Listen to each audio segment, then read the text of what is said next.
Anyway.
Oh God. Soggy I'm bottom, not boys. ready. I'm not ready. I'm not ready.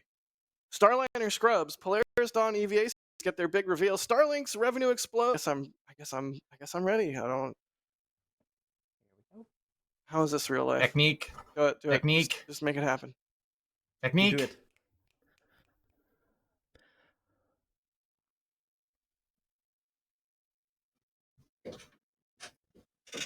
Starliner scrubs. Polaris Dawn's EVA suits got their big reveal. Starlink's revenue explodes, and Starbase. There's too many star names. Just roll the intro. And here we go.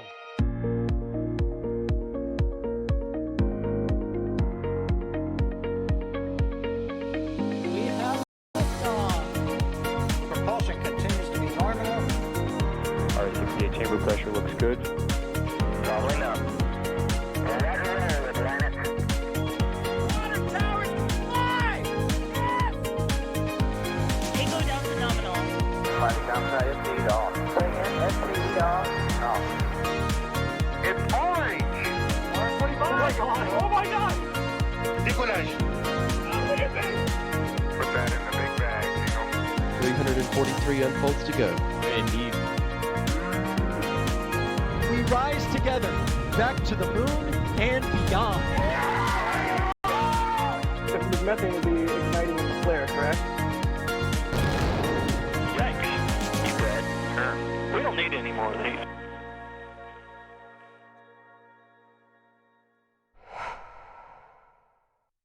Hello and welcome to The Flame Trench, which is what we're going to now call this show.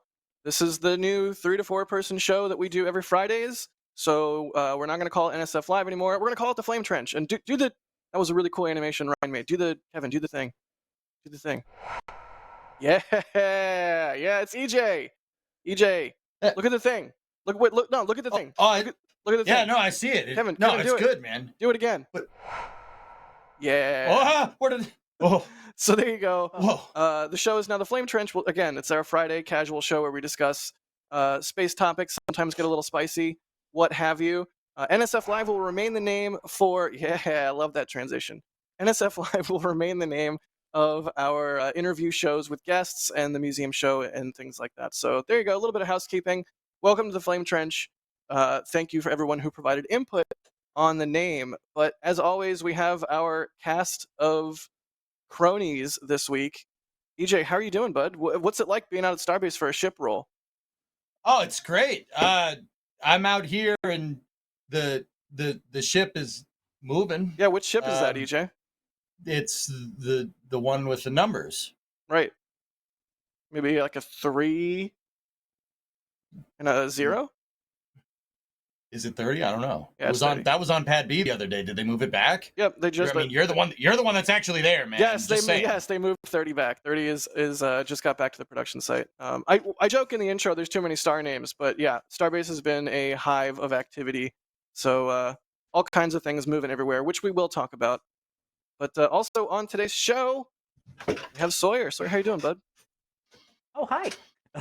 I'm doing pretty good. I love how it's like you're in the flame trench. Get ready to play through the fire and flames on expert difficulty as we talk about the coolest space topics. And trust me, it's gonna be fire. Okay, that was one of the most cringe things I ever said, and I apologize. But hi, everyone. Do you really apologize? Look at EJ's poor face. Look at his face. You've caused this Only man partly psychic apologize. harm. You mean psychological harm? Yeah, Can one you of the see two. the future? Psychic harm? A little bit of column A, a little bit of column B. It is EJ. He has powers beyond our comprehension. Also joining us is Adrian. Adrian, how you doing, bud? At his standing I'm doing- desk. I will regret this. I said this in the pre-show. I decided to do this whole show standing today. And I think about 1 hour in, I will regret this, but we will see. I just like it for now. But if we cannot make this maybe like another 3-hour episode, that would be great. And now I said this, so Jack is very committed to make this extra long. 3-hour episode. Got it. I mean, we do have a lot to talk about this week, as we do, it feels like lately every week. But let's just start right off with good old Starliner. It scrubbed because of a valve on Centaur of all things. Sawyer, you were there. How Yes. stoked were you about the scrub? Uh, how stoked was I about the scrub? None at all. It was. I wanted to see a launch that night. It ended up being a beautiful night weather-wise. It was gorgeous. I mean, yeah, almost got sunburned and then eaten alive by bugs within a matter of an hour of each other, but you expect that at the Cape. But yes, the Starliner launch became Stopliner in this case as they delayed the launch because of an issue, as you mentioned, with the Centaur upper stage. So it has to do with one of the liquid oxygen valves. So before they went out there, they could hear this kind of rattling noise, which it turns out the rattling is the opening and closing of the vent, or of the little vent pipe there. So the concern was, how many times was it opening and closing? They had tested it up to 200,000 times. Beyond that, they would bring it back and take a look at it in the VIF. If it was less than that, they would go out and take care of it at the pad. So they looked at the number of oscillations, and it oscillated too many times. So that's when they decided to roll it back, replace it, and are currently targeting the 17th. Now, interestingly, as Tori Bruno pointed out in the post-launch or the post-scrub briefing, basically said that if this were a satellite mission, it wouldn't be an issue. It would have already been in orbit. They have seen this issue before on 5 different missions, one with that exact particular valve. But the difference is the pink squishy thing sitting inside the capsule versus a satellite. So, yeah, when it came to humans, basically once the vehicle got into its done and fueled state, any issues would have resulted in a scrub that would change the state. In that case, it would have to be stopping the fueling and restarting the fueling and all that, which would be no bueno. So at that point, that's when they're like, all right, this is crew. It's a change of state. We're going to scrub. I guess that kind of also brings into the argument that some people have of, well, the pre-fueling is great because you know that there's an issue before you send the crew out, versus the quick fueling method that SpaceX uses, where you can fill up the entire vehicle with the crew already on top of it in 35 minutes or less, or your pizza's free. So it's a little debate that opens up there as well. But as of now, again, the plan seems to be they are targeting May 17th around 6 p.m. Eastern Time for the launch of Butch Wilmore and Sonny Williams. Hopefully a week from today, we'll see that happen. All right. Poor Starliner, and of course there was all of the news articles you would expect that over the week where it's like Boeing, Starliner, and it's like, bro, it was Centaur. It was Centaur. For once, it wasn't poor Starliner's fault. Those articles were quite funny. No, we're not linking them. No, we're not doing that. Like, you go find them yourself. Yeah, right. I feel like it's also the most, I don't know, it feels almost like fitting that, of course, after talk about Starliner, we talked about Starliner for months. You're like, oh, is it working now? Everything talked about Starliner.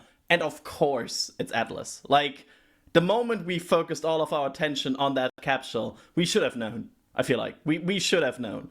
And I mean, I will never blame anybody for taking extra caution with a crew launch. That's I like that. Like I think if you're out there right now blaming anybody, oh, they scrubbed or that's so bad. I rather have some crew safety than somebody being in a situation like, whatever, let's launch it. Nah, let's not do that on crew launches. So I'm happy with this, but I don't know, it's kind of funny. It's Centaur. Yeah, I mean, dude, Centaur not launching. Sawyer. Oh God, no. Sawyer. He did it again. I'm so mad at you. Sorry for the gifts from all these reactions to the terrible jokes. I mean, all right. Well, here, hold on. It's not even, dude. Adrian, I think you're right. Thanks, Jack. Obviously, you do it out of abundance of caution. But I mean, if you want to look at this just from a straight like programmatic standpoint, your first crew flight test, you want to get a good baseline. You want to get a good baseline, and you want to make sure all testing parameters have no, little funnies, right? We've heard, about the funnies. You don't want the funnies. You don't want any. You don't want any funnies. No funnies. Yeah, no funnies on crew flights. No crew flight funnies. No funnies. You don't want any of that. you want to try to get a good bench test. So, I mean, obviously there's caution to the crew, and you don't want to change fueling states on the vehicle because it wasn't designed to do that. But getting a good baseline is like, that's huge for getting good data on your ascent with people on board. Yep. I mean, heck, like, it wasn't hardware with DM2, but DM2 did scrub because the weather wasn't perfect. They wanted to launch in ideal conditions. Was it in the constraints for Falcon 9 at the time? Sure, why not? Back in May 2020, but there was, they probably could have launched it. It probably would have been fine. But, first flight test, you want to get a good baseline, probably would have been fine, is not a good way to do that. Yep. And that's just like, crew safety is obviously paramount, right? But you have to, like, getting a good bench test is really, really, really important, especially for an all-up test like that. That's something you just ideally want to hope for, Yeah, 100% agree. And what's interesting to me is that what do they describe it as, the chattering valve, which immediately makes me think of a valve that's like really gossipy, like, hey, you see those Nephalox rockets? They look like crap. Like, geez, Chav, put a lid on it. See, I think of like the chattering teeth that you could like wind up and would walk across your desk. Okay, all right. Oh, but boy. They said they could hear the valve from the prep area, like before getting onto the capsule or whatever. Mm-hmm. It's just it's crazy to me that they could hear that and then think, yeah, maybe we're still gonna go. Yeah. But maybe that's not what they were thinking. I mean, I'm not at ULA. I mean, at that point, it's you got some great experience regardless of crew ingress. So even if there was concerns that you might not go at that point, just continue, get some experience. Get the crew ready for it. Get the blue team that was out at the pad ready for it. So yeah. Plus, who knows? There was a chance that maybe it wasn't what they thought it was, and they could fix it. But they pretty much knew as soon as they heard that noise that they'd seen it before in previous launches, and that's likely what it was. And because they couldn't cycle it, because they had humans were involved, it was allowed to just continue cycling, and it only has a certain lifetime of cycles that it can do. And I think it can, if it's chattering or opening and closing, whatever it is, it can outrun that limit in, I forget. I saw some people online, maybe it was even Alex, like doing the math where it's like 80 minutes of that behavior, and it's already cycled through its rated lifetime. So I guess that's why they had to roll it back, right? They had to roll the entire stack back, and they're going to have to swap out the valve. Yeah, it's interesting how they have to do that too. It's the fact that Centaur is a pressurized vehicle, so to keep its rigidity and keep its state, it has to be pressurized. And to access this valve, they would have to depress it. So what they had to do, and part of why they had to roll it back to the VIF, the vertical integration facility, is that they literally have a machine out there that can stretch the Centaur to mimic the fact that it would be pressurized without it being pressurized, so it's safe for people to go in and change the valve, which is part of the delay as well. You literally have to go and stretch the vehicle to fix it. Mm-hmm. Yeah, the balloon tanks on Centaur, those tank walls are on that Centaur 3 are as thin as a soda can. Those it's, I mean, going into space, it's all about mass fraction. You want less rocket on your rocket and more fuel on your rocket. That way, your rocket goes further. So those Centaur walls, they rely on residual pressure. So if you try to take the valve out that regulates residual pressure, you ever stepped on an open soda can? It'd do that. That's probably don't want that. Yeah, what's the classic, putting it out there, 1960s rocket footage? Was it an Atlas Able or something with the balloon tanks that just went? Yep. I mean, there's also a Starship failure for this, which is always great. You always can just like, hey, also we have a Starship failure for this. Everything old is new again. Yeah. Yay! Time is a flat circle. Kevin Conrad, thank you for upgrading to Capcom membership. Fun fact, we do a post-show and a pre-show for the Flame Trench. I can now call it the Flame. That's fun. I don't even have to say, I get to say the new thing. We do a pre-show and a post-show, maybe like a pre-burn and a post-burn. I don't know, but it's available to members, and at Capcom level and above, you get Discord access. So next week, hop into Discord for the pre-show, or after this. What did I just turn into red? What just happened? Evil would Jack it is be now like on stream. would it be like the pre-show is the deluge, and after that it's the fire extinguisher? I love it, Adrian. I like to think of this show as where all the news combustion byproducts end up at the end of the week. That's amazing. Like, That's amazing. You're Yep. I'm so proud of everybody here right now. Thank you, Kevin, for becoming a Capcom member. Jim Cavett gifting a Red Team membership. Thank you, Jim, for that. Another one of those names we see pop up all the time. Daniel Brock also upgrading to Capcom membership. Very cool. Again, Discord access. There's a whole bunch of cool channels. There's a whole bunch of cool stuff going on in Discord. Whatever your interest may be. Plus, pre-show, post-show. Deluge extinguisher. Whatever you want to call it. Lars, thanks for gifting a Red Team membership. I'd rather be flying an X-Wing, says something, oh brother, where art thou? That's right, we hot mic'd at the top of the show. Thanks, Kevin. Yeah. Thanks for the hot mic while I was panicking, Kevin. Glad you didn't say what you were really thinking about, Kevin, at the time. That's true. Kevin, you're what the French call les incompetents. Oh no, don't be mean, dude. Oh, that's too mean. That's too mean. It was that was Home Alone. Hold on. It was good though. It was good. I felt I got the reference, but yeah. It's okay, it's true. No, now I feel bad. Oh, come on. Yeah. And for the record, I didn't get any of the last 15 seconds of conversation. yeah, we're Not we a bad know. thing. We know. Musical Wolves, thank you for the super chat. They say, does the delay of Starliner affect quarantining of the crew? This is a Sawyer question. Sawyer, go.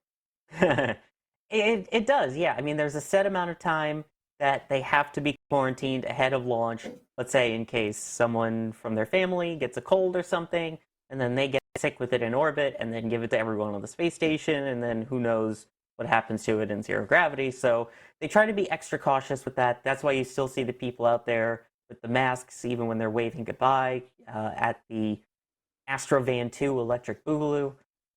But what they'll do is they'll let them see their families and things again until that quarantine period begins again before the next launch attempt. So they'll have a little bit of time with their families, if I recall. They're still going to stay in Florida, obviously, and then they'll go through the quarantining procedure as normal for the next attempt.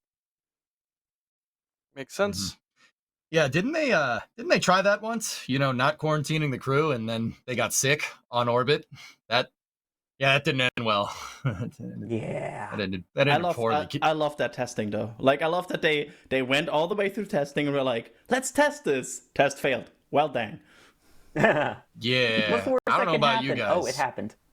I don't. Like, can you imagine a head cold in space? That would be awful. Yeah. Just awful. It's bad enough. Like, if you ever, this is like oddly specific. If you ever get sick at a high altitude, like a head cold at high altitude, I imagine it's very similar. And then when you come down the mountain, that was the worst headache I've ever had in my entire life. I was in Big Bear and I was sick. And then I went back to LA and I wanted to literally die because it just felt like my head was going to explode. It was terrible. That plus space, like that times space. No thanks. Sorry, Adrian, talk. I'm sorry. No, it's, I was trying to find the right moment where your ramble curve is basically at the end. So I was not properly interested in the ramble curve. But I feel like it's also it's in a weird way because they are working on a high stressful environment, right? And if you ever worked on a day where you're really sick, I feel like working in space while you're working on a very stressful and very especially high intensity job. I feel like that's worse. Like that's the worst. I wouldn't have a cold, and I mean there's worse stuff than a cold. I mean, imagine having like a full blown flu on the ISS. Yeah, that would be bad. No, please no. How else are you gonna get to the ISS? You flew. All right, so Starliner. No, but in all seriousness, though, the other issue with that is when you think about it, once you get into orbit, gravity is what keeps the blood flowing through your body normally. And keeps basically your body at a normal pressure throughout. Once you get into space and you don't have gravity always pushing the blood down towards your legs, your head starts to actually balloon and inflate. So a lot of the blood gets stuck in the head. So astronauts do get big heads once they get into space. So imagine having that with a head cold. That probably sucks. Why did you pan the camera to me when he said big head? I mean, do you really need to ask? What the heck? You kidding me? Kevin is Amazing. like, Kevin not even saying something and with Amazing. that providing feedback. Let's see here. Let's do some questions. How about we do questions? Because hey, I don't Please. think I said that at the start of the show. If you have any questions at NASA Spaceflight, and we will try and answer them. Michael is asking, how does a pressure relief valve not chatter? Those valves should have backups at higher pressures. I doubt one set for the lowest pressure would affect the mission. Did you really just zoom in on my face, Kevin? Really? Of all people. Thank you. We want to be equitable here. Yeah. Good job, Kevin. That was like an EJ question. Yeah, EJ, any thoughts on valve chatter? Well, here's the thing. Valves, okay, I assume there's some people out there in the industry that work on this stuff. Cryogenic valves suck. They just suck. Like, I know I get this question anytime, something scrubs over on my end. I get this question anytime something scrubs because of valves, right? Well, why don't they just make a better valve? Okay. You try taking a valve and then throwing it into liquid nitrogen, into a liquid nitrogen bath, and see if, hope it works the same way. I mean, we're dealing with cryogenic propellants here, guys. It's really, really difficult to account for the thermal expansion, because the thermal expansion it's not going to be exactly the same. Because you guys remember, this is a vent valve. This isn't a valve that's like submerged in liquid oxygen, right? It's not submerged.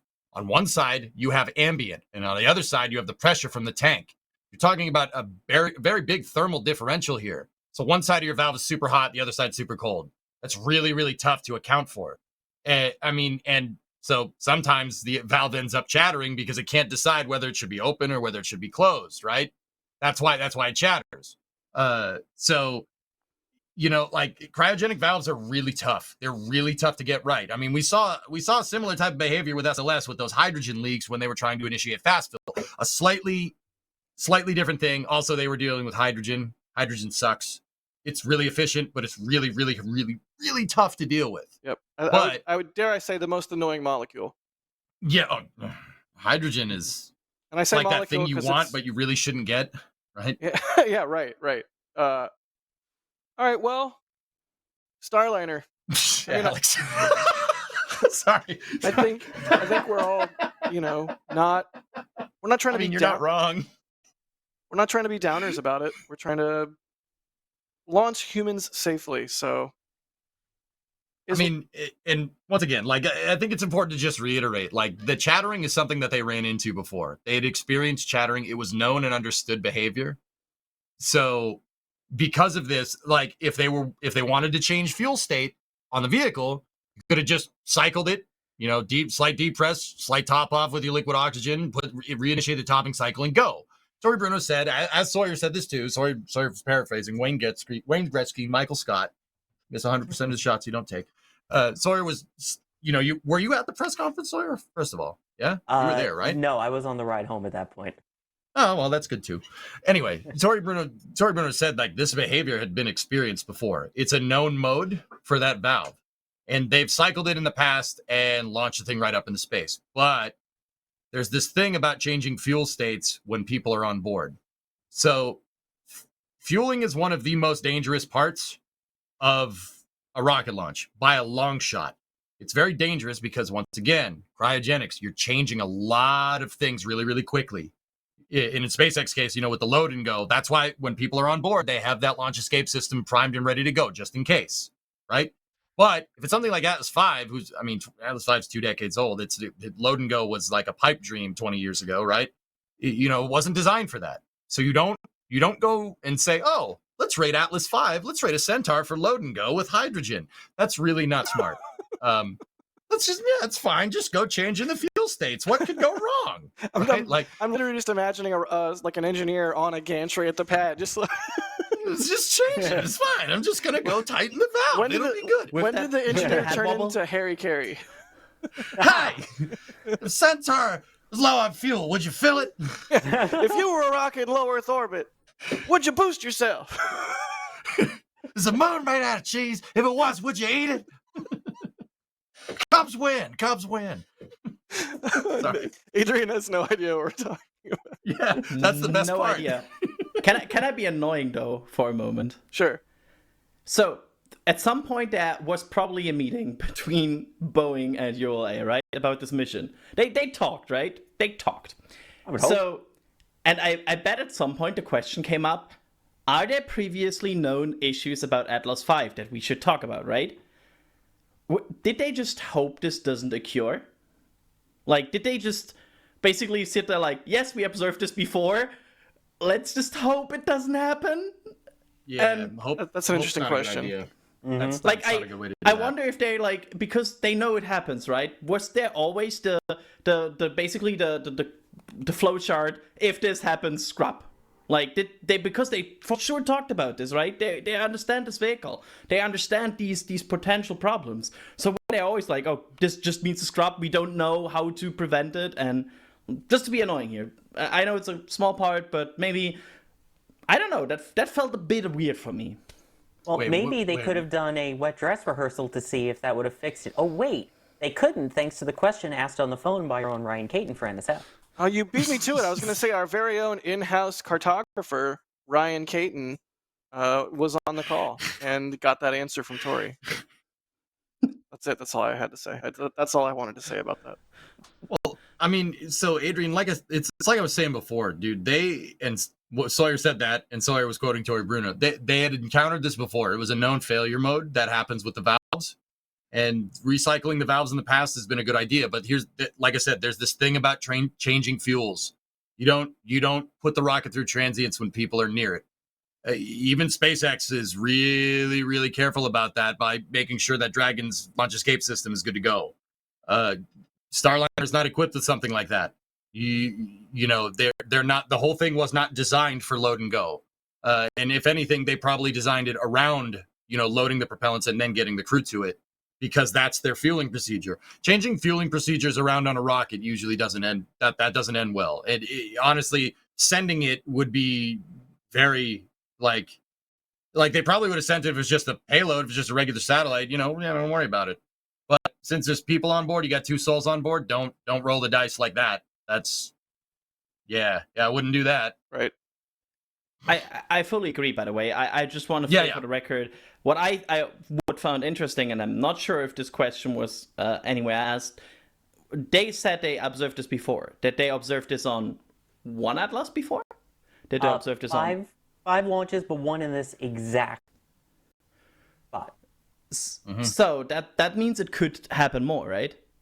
Like, we have basically this interesting Starliner Atlas combination where there is just a weird known bug, I don't know, quirk. I would always like a weird behavior that just sometimes could happen, and every time it could mean a crew scrub, right? That's just like, is there a way to fix this? That's just my how I want to look at this, because it's an interesting quirk of the system. Yeah, I didn't even think about that. It's a really good point to bring up. And like, what is the mitigation for it? How do you make sure it doesn't just keep happening? Sawyer, what are you smiling at? The screenshot in back channel. Okay, that's good. Sorry, I had to know. Title actually, did that happen? It happened. That's amazing. Anyways, more questions? You had to be there. Dave is asking, I know this time it wasn't Starliner. Well, they're kind of more just saying. But either way, Dave says, I know this time it wasn't Starliner's fault, but it seems like it is cursed to never launch. I mean, it's definitely been a long road, but I do think it's worth underscoring. It's like, not Starliner's fault. Starliner did not do bad. Nothing. Like, this is just about an abundance of caution. We're launching humans. We can't say that enough times. When you're launching humans, you exercise an abundance of caution, because we see what happens.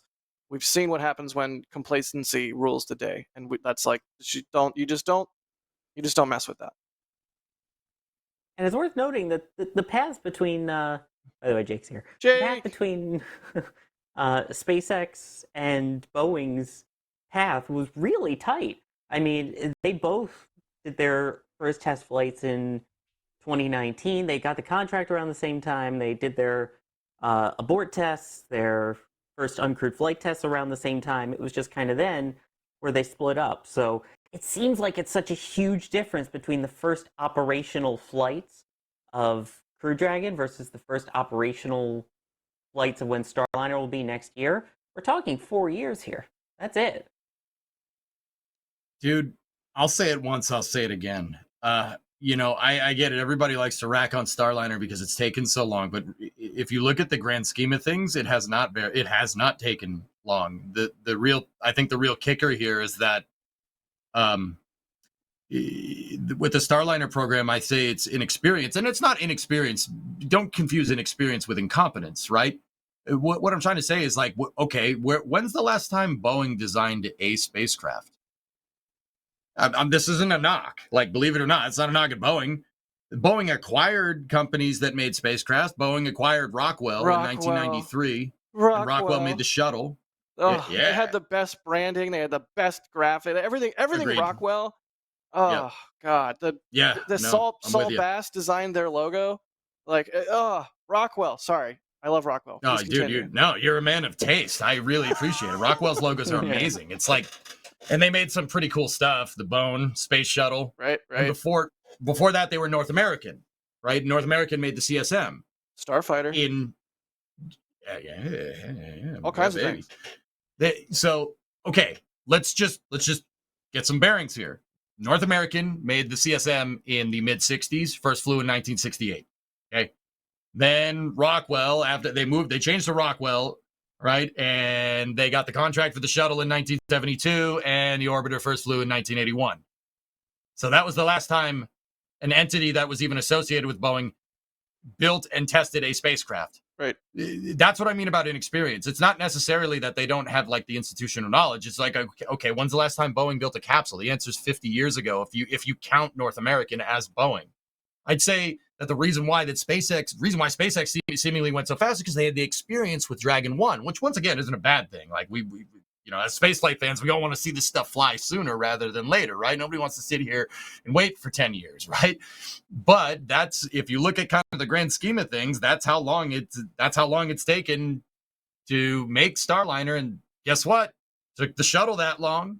Right. The Apollo service, the CSM did that a little bit quicker, but you got to remember, they heard a quote unquote chattering valve and sent it, and look what happened. You got to be careful. Like, once again, abundance of caution. You don't want to make those same mistakes. So it takes time. And once again, you look at the grand scheme of things, Starliner takes, about a decade. It took the shuttle about a decade, similar circumstances. I mean, the shuttle is way more complicated. I understand that, but I think this is just, it's taken a while, and because Boeing hasn't made capsules in the past. They've never made capsules. Boeing themselves didn't make spacecraft. They made stages, right? They make SLS core stages. They made shuttle external tanks. They made Saturn S1C, Saturn V S1C. Delta 3. Well, we don't talk about Delta 3. They used the best rocket color ever, you meant, as well, right? Delta Blue is the best rocket. Well, I don't know. Orange. Yeah. Delta Blue is nice. Delta Blue is nice. A couple more Starliner things, and then let's move on. I see Jake is being very adorable. EJ has a shirt, which, thank you for having a shirt that lets us know that you have a shirt. I'm a fan of recursion. Adrian, how are your legs doing? You're standing. How are your legs? I'm absolutely fine. Nothing is. Let me get a leg report. Yeah, everything's fine. Yeah, leg report. We are doing great. We are already 40 minutes into this, and I stand before that 30 minutes probably. So we are fine. All right. Okay. 4-hour show. I didn't make the rules. I think Ryan Caton made the same mistake for the Eclipse stream. I think he said that at some point because Ryan did the whole Eclipse stream standing, and that stream went on in front of a map. Yeah. I might add. Yeah, in front of a map Mr. because Map, he likes maps. I heard, like he really likes maps. Right. Just to say that. Right. Michael Sharon saying the biggest worry with valves in cryogenic liquids is ice blockage. If the valve or port icens up, then there's a potential of explosion. Yes, that would be bad. Ryan is letting us know it was satellite imagery live from a ghost east and map. not a map. That's a map. I was laughing goes while I east was for my reading the weather, so thing it's a weather because map. in the corner of my eye I could see that there was like angry messages from Ryan popping up. So pretty satisfying. Instead of it's a trap, it's a map. Oh wow, Sawyer, that was bad even for you. Oh, come on. Chat, back me up here. Swift is asking, when will Starliner carry 5 crew? Do we have any indication when a 5-person crew will fly on Starliner? I think that's still a little ways away. Again, right now they have the 6 Starliner vehicles to go with Atlas, and the 6 Atlases to go with Starliner, I should say. After that, they would have to get recertified with everything again and recrew rated if they move it over to Vulcan. So for now, they're going to probably do just the 4 that NASA has them contracted for. And then down the line, maybe, once they're no longer required to just do the NASA contracts and can launch on a vehicle that's actually in production still, then they might go up to 5. So we're still probably almost a decade away from that. And that's also the question if there will be like, I mean, that also depends on like ISS shelf life. It depends on what other potential missions could head the direction of Starliner, right? Because I mean, there's an argument to be made. Like, is there that many Leo capsule contracts to grab at some point? Like, well, it's just a question in the room. Like, will there be which missions would Starliner get beyond this initial contract, and how long would NASA extend this contract? I'm not saying they wouldn't. I'm just saying it depends on a few factors. Right.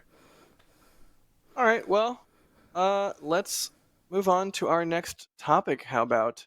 I will just say really quick. Yeah. Official at NASA Spaceflight official, that is unfair. That poll is very unfair, sir. Oh yeah, we do have a poll in chat now. Adrian standing. Wow, Sawyer. Hey, I cannot read it. I cannot read. My left screen is configured to see very elemental information, and poll was not. What's the poll? Option A is option A is sit down, Yeah. sore feet and coming. Option B is everyone should be standing. Which if that is wins, then I'm going to leave the show. which is bold from NASA Spaceflight official. And I guess we're gonna. By the way, sitting down is like sitting I'm down. not set up to sit down here anymore. My desk is over there. Like I'm not like I'm in my recording setup right now. There's no backup option here. Also, why did we just show Ryan's info on screen? I think Was his it name was fixed to fixed Mr. because Map? Oh, right, because he's Mr. Map. Got it. Cool. Well, let's talk about the EVA suits for Polaris Dawn because they finally had their big day in the sun on May the 4th, if I'm not mistaken, which was a nice touch. And yeah, I think SpaceX put out a pretty sick video. So let's just take a look at that really quick as we transition topics here. Suit flow initiated. Stand by for Dragon venting sequence.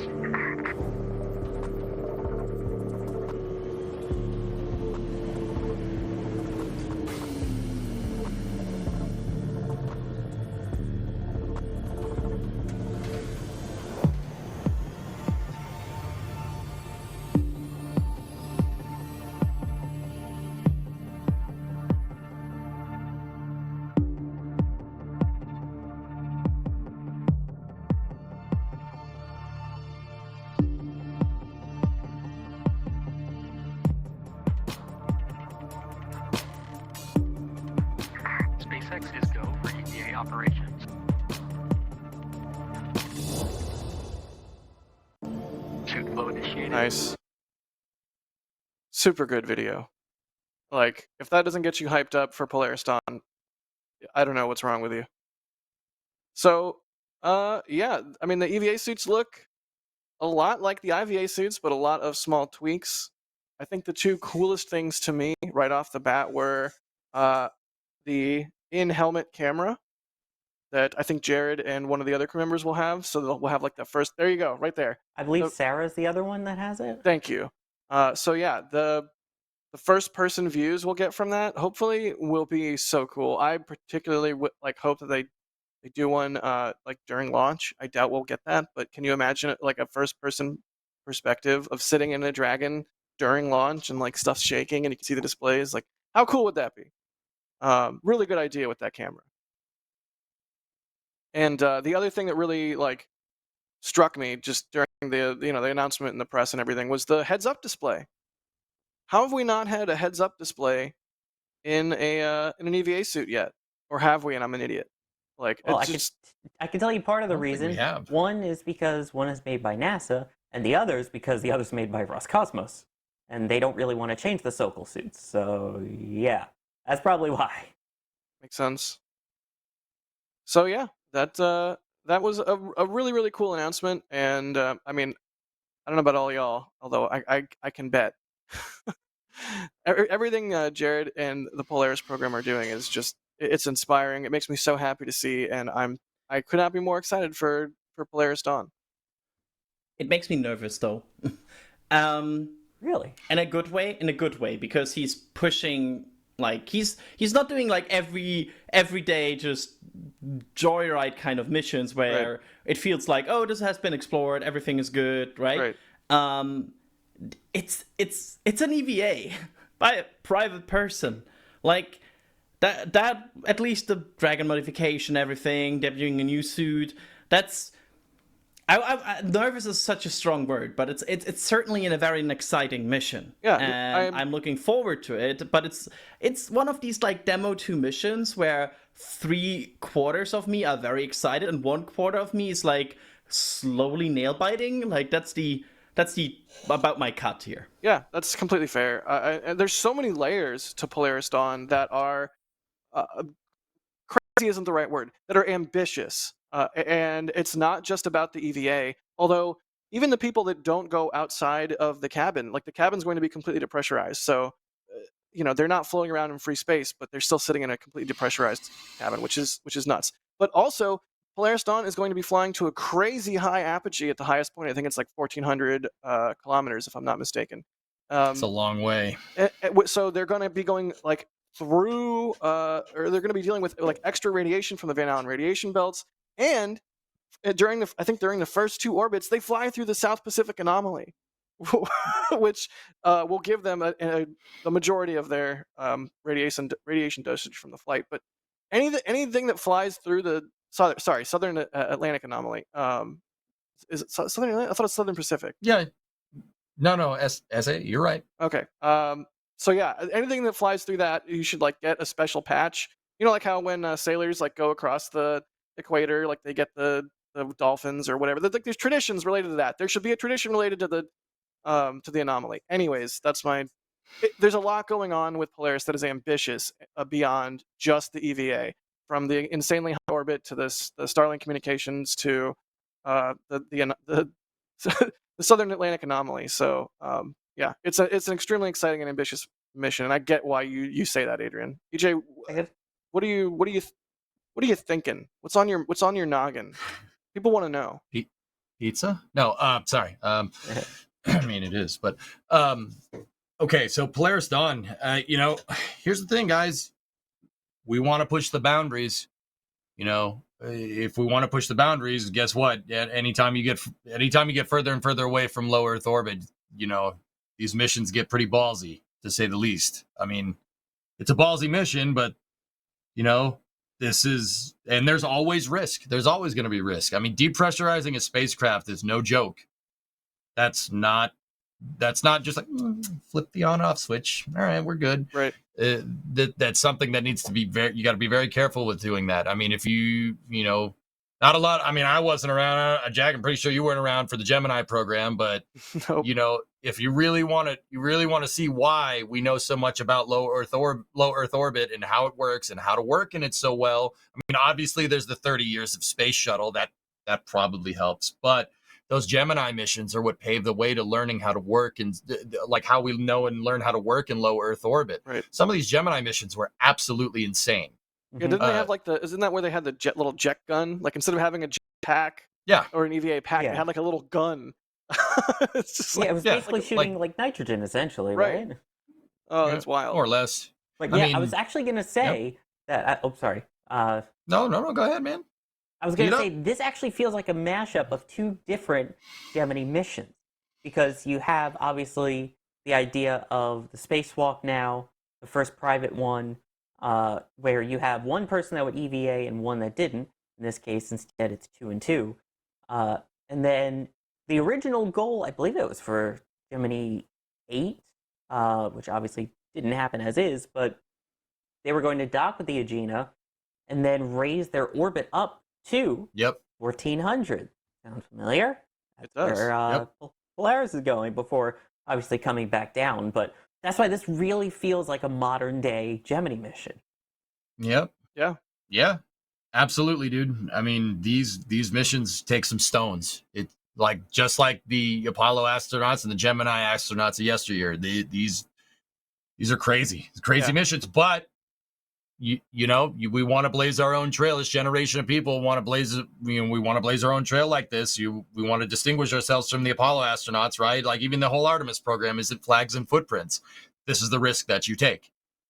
Okay, we want to push the envelope. It's always going to be risk. So, I mean, Adrian, I think you're right to be a little bit on the nervous side because there's no baseline for any of this.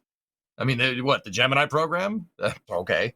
I mean, this is like, sorry, you're right. In some Gemini ways, it's 8 like commercial Gemini, although that feels like an oversimplification. Yep. I mean, it should not be understated the stones it's going to take for the Polaris Dawn crew to go up there and do this. And, I'm just really, we always talk about like, oh, why don't more people, put their money where their mouth is and spend more money on space? Well, that's pretty much what Mr. Isaacman is doing. That's pretty much what Rook's doing. I mean, that's a pretty good way to do that, Right. And this data could be invaluable for SpaceX for, skirting Van Allen belts and then, good deep space, high radiation environments, and their effects on Dragon. Who knows? Maybe someday we see Dragon go further than low Earth orbit. I mean, I don't think it's going to happen. Great Dragon? Yeah. I mean, I don't know. Yeah, maybe they put one in a Starship. Go ahead, Use it as a lifeboat. I was just going to say a shout out to Jared as well for his massive donation to the foundation that does the museum on Cape Canaveral there. I believe Julie was mentioning that. So shout out to him for that as well. Guy's a legend, man. That's awesome. Absolute Oh, legend. I mean, there's also St. Jude. I mean, that's pretty cool. Just saying. I think it's also really cool that we now have SpaceX having all of these capabilities after this mission, right? Because because this could be capabilities used by NASA, for example. Like NASA now has a provider that can provide them with a way to perform an EVA out of a capsule. Like that's a capability that just now SpaceX has again. And I think that's a cool twist because initially, if you look at the commercial crew and commercial cargo program and look at like speeches from Bridenstine at that point, the whole point of that program was that something is developed and with the assistance of NASA by SpaceX that they can then also use in LEO otherwise. And that's kind of what happened, right? They developed commercial crew, you got missions that are not by NASA, and they still are working on the platform that was worked in this program. Now you have kind of the reverse, where a private partner, in this case the Polaris program and Jared Isaacman, is developing a capability. So it will be interesting if this now is also reverse going into this situation where NASA now might use this capability for any mission and any situation. So I think it's kind of this whole commercial crew gamble and like the commercial crew program. It's kind of still paying off here, where they get capabilities now they didn't even kind of pay for. Well, and it's the same way that EJ was when we were talking about Boeing and whatnot. SpaceX benefited from learning with Cargo Dragon when they were developing Crew Dragon. And in the same way, a lot of the things that they're doing now, not just with Polaris, but like across the company, they're developing the tools that they need to make Mars happen. And that's one of the things that the engineers were talking about in the X spaces, the SpaceX X spaces that they did about the suit reveal. And I mean that's what it is. That's what it's called. Is it I'm not laughing at you. I should throw the word star in there like 6 times. SpaceX star, base X spaces star. Yeah, star X space star. Okay, I'll stop. No, one of the things the engineers talked about is this suit is going to be experiencing upgrades over time. I believe he even said blocks. So this is the first step to the suit that we end up ideally, going to Mars with. And it's important to learn these things now. And just props to Jared and the Polaris program for spurring, a little bit of that development with the funding and with the mission. And Just another thing that I want to bring up in regards to the suit, and something that they talked about in that X Spaces SpaceX discussion about the suits when they revealed it, is that I think it was a recent video from Smarter Every Day where he went to the NBL and he talked about the pre-breathe that is necessary. So when you're on the ISS and you're gonna go and do an EVA, you have to pre-breathe pure oxygen for what, like 6 hours or something. It's no different than when you're a scuba diver that's going to an extreme depth. You have to account for that in the gases that are dissolved in your blood. And if you have too much nitrogen, it can get out of your blood. That causes the bends. It's a whole thing. So pre-breathe for EVAs is an important criteria to look at when you choose the pressure that your crew capsule is in, when you look at the pressure that the suit operates at, because if there's a differential there, then you're going to have to deal with pre-breathe. And so that's one of the things they called out on that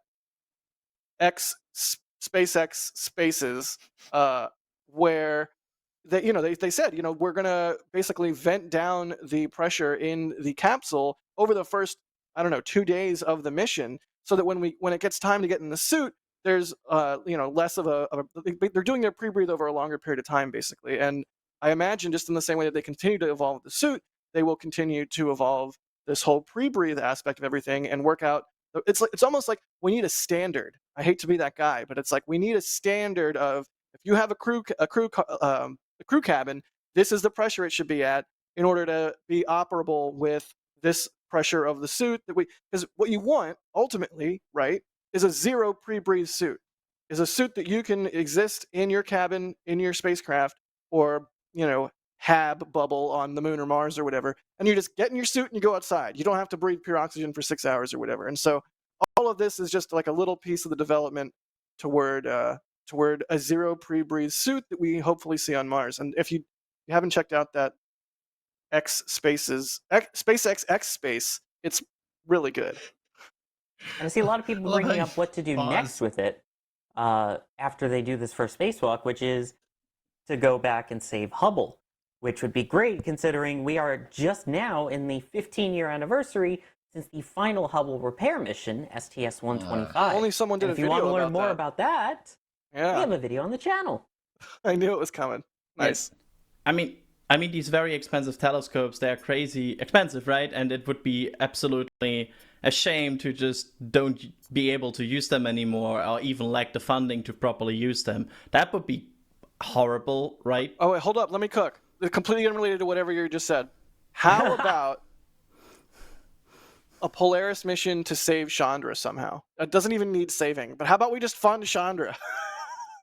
Yeah, can we all discussion aside, can we just fund Chandra? Yeah. That's the point of the show. That's Fund Chandra. okay, cool. We're no more show unless we fund Chandra. Yeah, we It's a will lovely- not talk until it's funded. It's a lovely show you have here. It'd be a shame if something happened to it. I see you have a telescope you're thinking about not using. Maybe you should use it. All right, anyways. I thought for sure EJ was going to join in. I have no New York that I can do this with.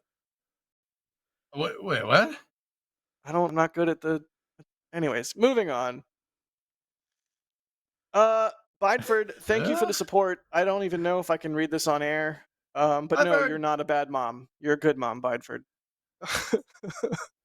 Storts, thank you for becoming a Pad Rat member. Coco Cats gifting a Red Team membership. James Yoder, thank you for the super chat. They say they won't change Centaur over only 7 flights. I think that's when we were talking about Starliner and if they might mod Centaur to alleviate the valve thing. And Jacob, thank you for the support. They say reference EDA interview, which is a really good interview, by the way. Tim did a Polaris interview. I think he put it out like yesterday. So good. Cannot emphasize enough. That is also a fantastic way to get information about these suits, other than the SpaceX X Spaces about the suit reveal. I'm getting better at it. Baby. Let's go. Yeah, you are. So yeah, be sure to check out that video from Tim. They say joints in suit is soft in cabin pressure, hard joints that works in EVA pressure. How cool is that tech? Right? There's so much going on with these suits that it just feels, dare I say, it feels like a relief It's like, all right, cool. A suit that doesn't look stupid, that works, that is like actually pretty dang cool looking and tries some innovative new things. Like, I'm so here for it. Side note, the boots use the same material as they use on the inner stage of Falcon 9. How cool is that? Yeah. Turns out it just had the thermal properties they needed. I Be one mean, with your I'm vehicle. actually kind of curious how. I mean, so they said the inner stage and the trunk on Dragon, that's carbon fiber, aluminum honeycomb with carbon fiber wrapped over it. I would be interested to see how that applies to the boots. But yeah, still really freaking cool. Excuse me. I don't know. No argument there. Let's see if we have some suit questions. Yeah, that would be suiting right now. It'd be suitable. Or fitting. That's good. You got the Sawyer stamp of approval. You could see like Sawyer's happiness right there. We're like, yeah. It's like, It's working.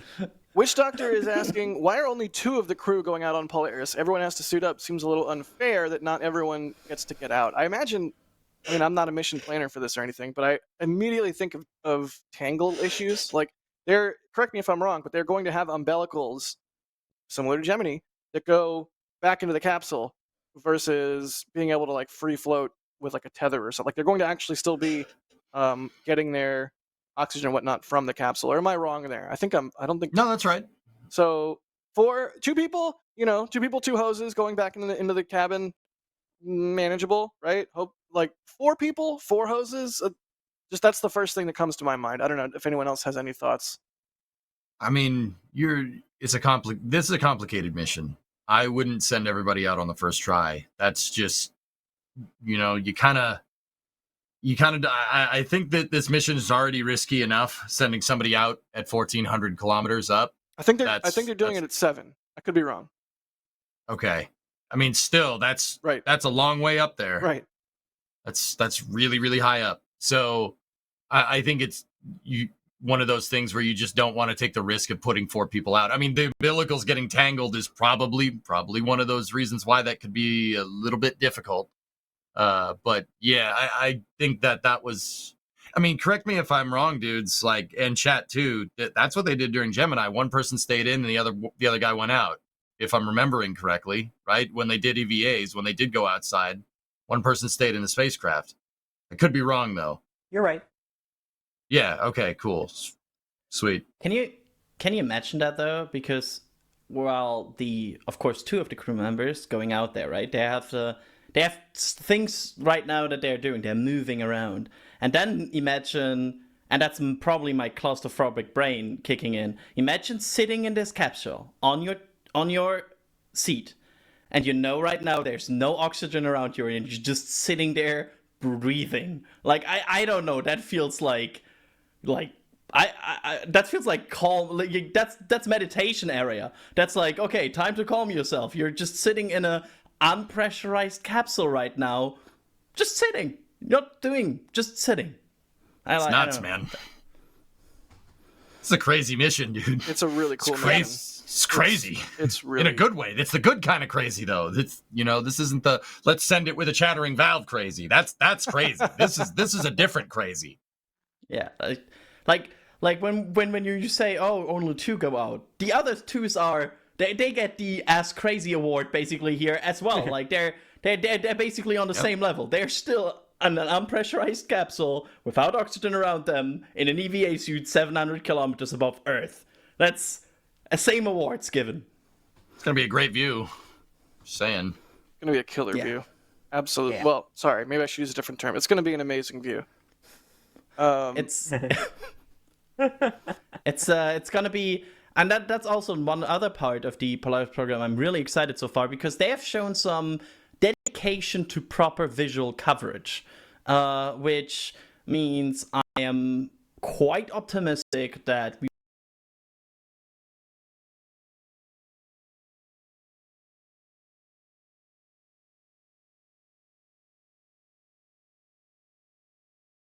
properly visually document things, and also his whole pre-coverage right now to the event is very, I don't know, I like to follow it because it looks great. So I have high hopes that we will get amazing camera footage from very high altitude, and it's not the angle we see every day. That's not ISS altitude. Like 1400, that's high.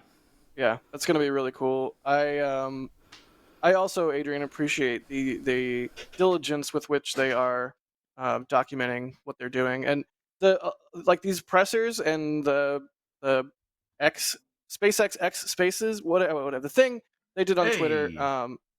It makes me feel in a lot of ways like, I don't know, SpaceX of 5 or 10 years ago, where they were landing boosters and putting out videos of them exploding, and just it's like we get to actually learn things from these announcements, and that's like I'm so here for it because I want to know all the things, and Starlink is also part of this mission. Communicating via Starlink is one of the tests they're going to do, and you better believe that high bandwidth data, if they're able to pull that off, will be useful in getting sick imagery back to Earth. So hopefully, I don't know, maybe I'm being maybe I'm not asking for enough by wanting helmet cam footage from launch. Maybe I should be asking for helmet cam footage from the spacewalk. Dare I say, even live. How sick would that be? Yes, That would be please.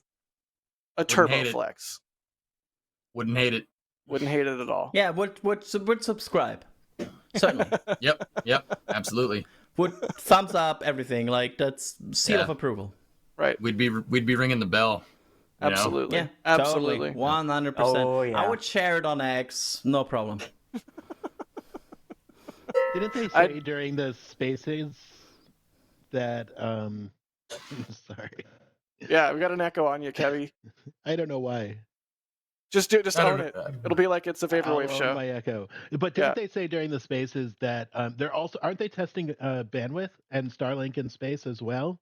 So I would assume that they're attempting to test live video as well. I mean, that would only make sense. That's literally what I just said, Kevin. Oh, maybe I wasn't paying attention. I was looking at the notifications coming out about this geomagnetic storm. Oh yeah, Adrian. No. Adrian, there's an aurora happening above your head right now, probably, isn't there? Do you want to give us a space weather report? Right now I'm in a very bright room and I cannot see it, but I can tell you, teaser for the post show. The post show will be me, for sure, driving down a highway, going to the darkest spot I can find close by to hopefully catch this aurora. That's my plan. As soon as the show is over, I'm running this way. 6-hour show, got it. Oh, I'm gonna keep this going. Let's keep the train going. We're gonna keep it going. Yeah, that is a serious bit of space weather there. Don't want that in the way of your satellites. Don't be launching Starlinks into that. We saw how that went. The sun is angry. Sun is angry. That should just be the headline for the entire. Kevin, can we change the thumbnail for the episode and it just says "Sun is angry"? And sun it's is angry. You need like a sun picture that is like a very bad drawn smiley on it. It's like very angry smiley. Yeah, we'll get Alex to do Alex art on it. It'll be great. And then put it behind perfect. Ryan on a map. Yes. Oh. Alex posting also in the back channel his face being angry. I'm happy with it. Okay, we have a new Capcom member, Sherry Rosenstein. Hey. Hooray! And somebody named Sawyer, also a new member as a Capcom. With a super chat. With a super chat, I can read. Say, surprise, Mom! Here's part of your Mother's Day gift. We'll teach you soon how to join Discord to watch the pre and post show. Love you to the moon and back. Oh, Sawyer, you love your mom. It's Mother's Day coming up, so that's part of the early Mother's Day gift. So happy early Mother's Day, Mom. But that means she's gonna see the Happy pre-show and Mother's Day. post show now. So I have to be slightly less unhinged in the pre and post show. No, you see how unhinged I am. It'll be fine. It runs in the family. I don't know, man. He just met my mom. He knows. Yeah. We're good. All right. I hope. Okay, cool. All right, well, EVA stuff. Like, what else? What else do we want to talk about here? I'll get a couple more questions, but does anyone have any further thoughts while I do so? We probably know the booster. We know the booster. Please It's tell us B- more. Yeah, so they have not fully officially said it's the booster, but they said stuff like, "Oh, we are watching B1083's career with great interest," and they like Jared Isaacman is tweeting about B1083. So I think there's a very good speculation it's B1083 that will fly Polaris. So that's just another minor note here, but I think it's 3 flights down, so it would be the 4th one. Correct me if I'm wrong here, but I think it's 3 flights down. It would be the 4th one, if I'm not completely stupid here. 1083, yeah, I think so. Yeah. I said it correct. Alex gets me like Alex says I'm correct about the Falcon 9 question. I'm happy. Yay! It'll be interesting to see. Do they launch from 39 or 40? Oh, I hope they launch from 40. Could Because we're on the cusp of having a launch from 41 with humans. It'll be really neat to see, 2 additional human rated pads. If that's even the right way to say Space it. Force. Go Space Force, go! Oh yeah, there's the tweet. There's the tweet there from Jared. One of them, one of several, commenting on B1083. There's this guy called Alex who's now saying in the back channel that documentation indicates that 39A would be backup and Pad 40 is primary for this mission. So, Hey. we are getting Pad 40, reflown booster, EVA capsule, like Let's the go. whole Love to see it. shebang. You'd love to see Let's it. go. Here's a question from Mary asking, what changes beside the hatch need to change on the Dragon for the walk? Well, they need a way to repressurize the cabin, right? Afterward, Mm-hmm. they need to make sure that all of the material that comprises the interior of the capsule is, not going to off gas or do anything hazardous in the vacuum of space. Obviously, the mods for the Starlink, the laser comms. That is it. That's it right there, right? That's 1083. Yep. Yeah, baby. Yep. That's it. Neat. Just returned. And also they installed handrails, right? Around the capsule. To make sure they have something to grab. Right. They call them mobility aids or what have you, but it's basically just like handy holds and like places that. Oh, and this isn't the capsule that has the cupola. They're not going to have a cupola on this one. They're going to have, oh God, what did they call it? Do you guys remember what they called it? There's There's like a fixture on the top of the capsule that they're going to be Skywalker. Thank you, Alex. So they're going to have a fixture on top of the capsule called the Skywalker platform or Skywalker or whatever, where they can go and basically like have a place to stand on and how cool is that? Like it's basically like having a crew capsule with a front porch you can go sit out on and contemplate the meaning of the universe. Like how cool is that? But this is the same capsule that flew on I-4, right? Oh, I could be wrong. Either way, it's not going to have the cupola. Is the main thrust there? Thank you, Sawyer. It's flown on Crew 1 and Inspiration 4. Got it. I'm a big dumb idiot. Thank you. Resilience. It's fine. That just means that's the one they removed the cupola from and put in the whole spacewalking stuff. Right.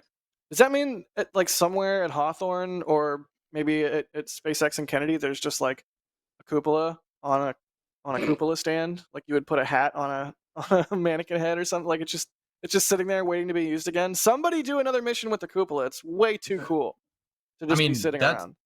That seems to, and forgive me, I might be pulling this out of my tail again, but I mean it's clearly something that's interchangeable. So the cupola stand probably sits on a docking port holder. It's probably the same thing. There's that whole system can come off the front. I mean, you're going to have a flange up at the front of the pressure vessel to bolt the entire docking hatch assembly to. I mean, Kevin, this is very, very short term, but if you can find footage of the IDSS, the International Docking System Standard tests, right, it's clear to see that it's one subassembly that can bolt to the front of the capsule. That's so cool. I had no idea. So, yeah, it probably is just sitting on just another docking port cart, like. Heck yeah. Cool. That's a good question from Mary. Let's see. Oh yeah, people saying they announced Skywalker on May 4th. They did. It was a nice little touch. It's pretty cool. Yeah, and I hate myself that I didn't remember that name, for the record. And I'm not sure if Yeah, Of I'm. all people, Adrian, it was on May the 4th. You're Mr. Star Wars. Like, what are you doing? Disappointing people. He's a dang I'm not oot mad. man. I'm not mad. I'm just disappointed. Outlanders, how did they find me? Come here, they mess up my cast. Is that what's his name? Start with a G. Watto? Guado? Was that Guado? No. Watto. Watto. There's no G. Yeah, I'm bad. I'm bad at Star Wars. But so is Adrian, and he loves it, so that can be forgiven, right? Yeah, holy cow. Nubian. We got lots of that. EJ, there's There a it booster. There's a booster behind you. What? There's a booster behind you. what? Kevin, screen me. Let's go. They they've rolled Booster 11 out. Awesome. Presumably it's going to head to the launch site for pre-launch testing. Maybe we'll get a full stack and a wet dress rehearsal here soon. But I'm yeah, no longer the only person that is right now on the show instead of out there seeing something. Say what? Good booster. Because you're also in the show and not out there seeing Booster 11. Oh, yes. No, EJ, put your hands back. It's gonna fall over. You gotta put your hand back. I think he was doing the Vanna White type thing, but yeah, that works too. Okay. I thought he was doing the Leaning Tower of Pisa thing. Hopefully Alright. it's not leaning. All right, so now you just have to stay like that forever. You don't know me. You don't know me. Alex saying, "Don't stop B11." So good. Flight delayed because giant man on green screen stops booster. Okay, that's enough. Good deal. That's All right, enough. well, I don't want to do that anymore. I think that's about it for Polaris Dawn. How about we move on to our next topic of discussion? I know we're all super excited to see Polaris Dawn happen, and everybody that worked on the suits, just congrats. It had to have been a huge day for that reveal, and that was another cool thing about the SpaceX X spaces on the suits is that you got to actually hear from the engineers who spent an enormous amount of time, I'm sure, working on the problem. So congrats to all of them, everyone at SpaceX, everyone at Polaris. Congrats to Jared. Let's talk about Rocket Lab and Neutron. And Adrian will tell us the less than awesome news. Yeah, I'm just grabbing my mouse here because I totally have to. Sorry. Yeah, but during the quarter report, we sadly got the news from Rocket Lab that the initial launch target from Neutron will slip indeed to mid-2025. They are still working on it, and they also announced some milestones on it. For example, the first completion of the first Archimedes engine. And they're getting there, but I feel like everybody kind of knew this was potentially coming with the Neutron delay. But yeah, it's right now planned for mid-2025. Peter Beck mentioned on the investor call that the first Archimedes engine is apparently very close to what would be a flight-ready engine. He didn't say it's flight-ready. He did say very close, so that's probably there's some caveat on there. But they also shared some pictures of Neutron being assembled. They showed some structures. It's progressing. It's a big rocket, and they are progressing in the construction of overall of the rocket. But yeah, they need a little bit more time here. There we see the Archimedes team around this first assembled engine. It's still in this Christmas tree mode that we see from early engines usually lately. So it's a bit. It has a lot of things attached to it, but certainly interesting to see Archimedes coming together. And yeah, Neutron about a year away, somewhere in that range. Hopefully. Yeah. So did they say they have their first completed Archimedes engine? Did they say they fired it yet? They did not say they fired it. They said they completed the construction of it. That's what the wording was. All right, so can I be a little spicy? I mean, I love Rocket Lab. Don't get me wrong. I absolutely love Rocket Lab. I think their rockets look amazing. their their launch facilities look amazing. They have a really slick aesthetic, and I love what they're doing with the carbon fiber rockets. All that out of the way. If I may be a little bit spicy, how do you know if it's very close to a flight engine if you've never fired it? I guess what they meant by that is probably like the construction is very close with what they expect to be a flight engine. I guess that's how they would word it. But I agree with you. There's a non-zero chance that they fire this engine on a test stand, and the test stand with the engine goes boop, and then they're like, nope, maybe not that flight ready. So we'll see. Yeah, certainly interesting. But I love Archimedes from a design point. It looks amazing. I think it looks wonky in a good way, to word it like that. But yeah, I'm looking forward to see a picture of it firing. I think that's always the good pictures you want to see, right? We want to see some Mach diamonds.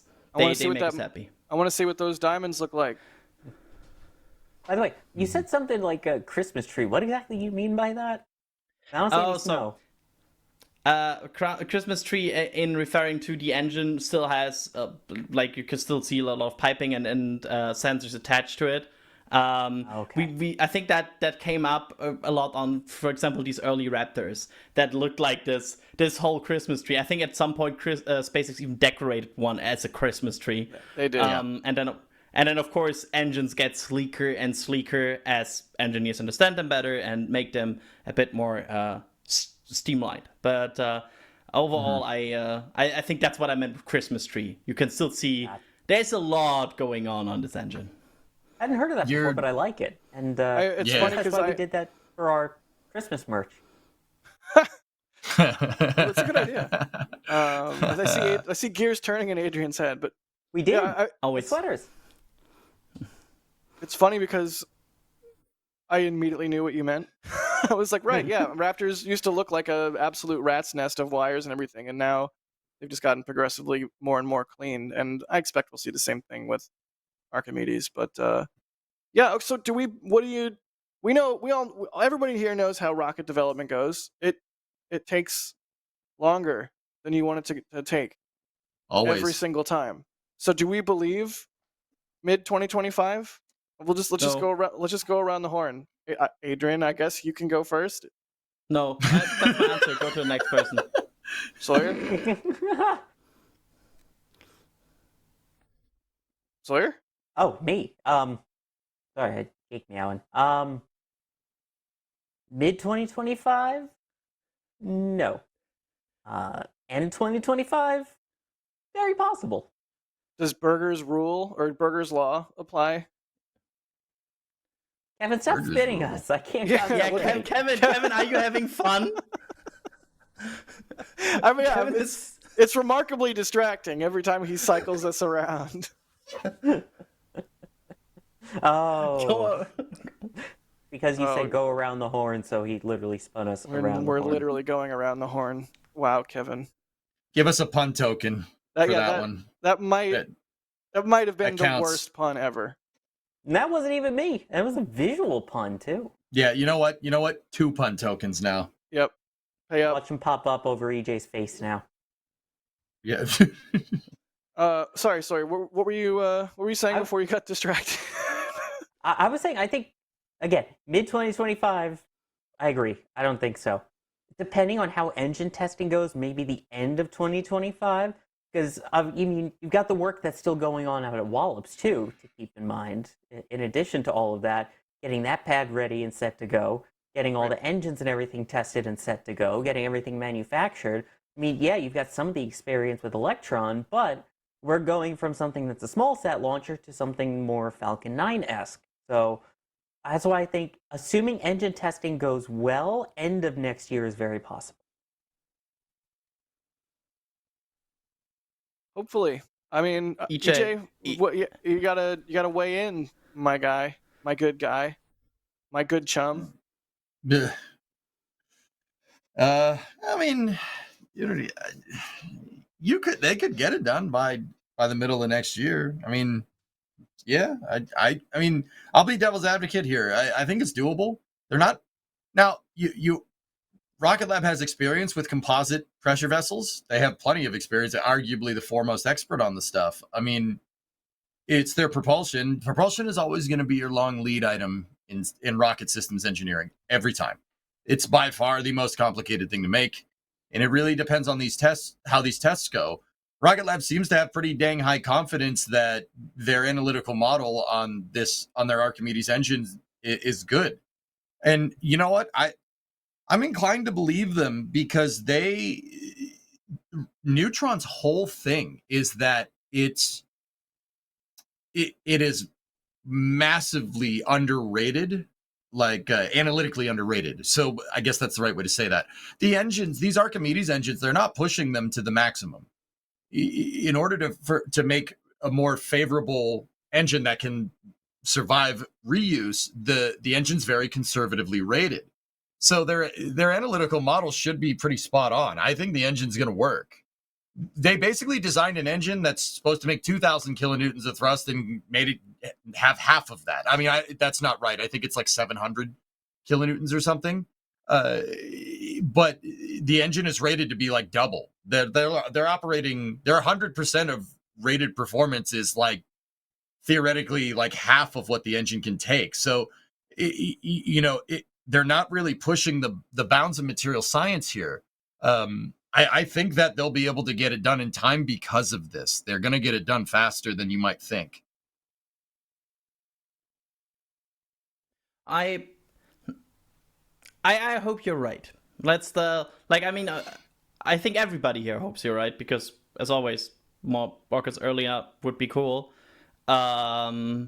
It's always, I just hope they never get into it's now late 2025, because at that point I believe in Burger's Law, so it would be going to 2026. That's my whole New Glenn hope right now. I hope Blorja never says it's flying late 2024, because as soon as they say that, I no longer believe in this year.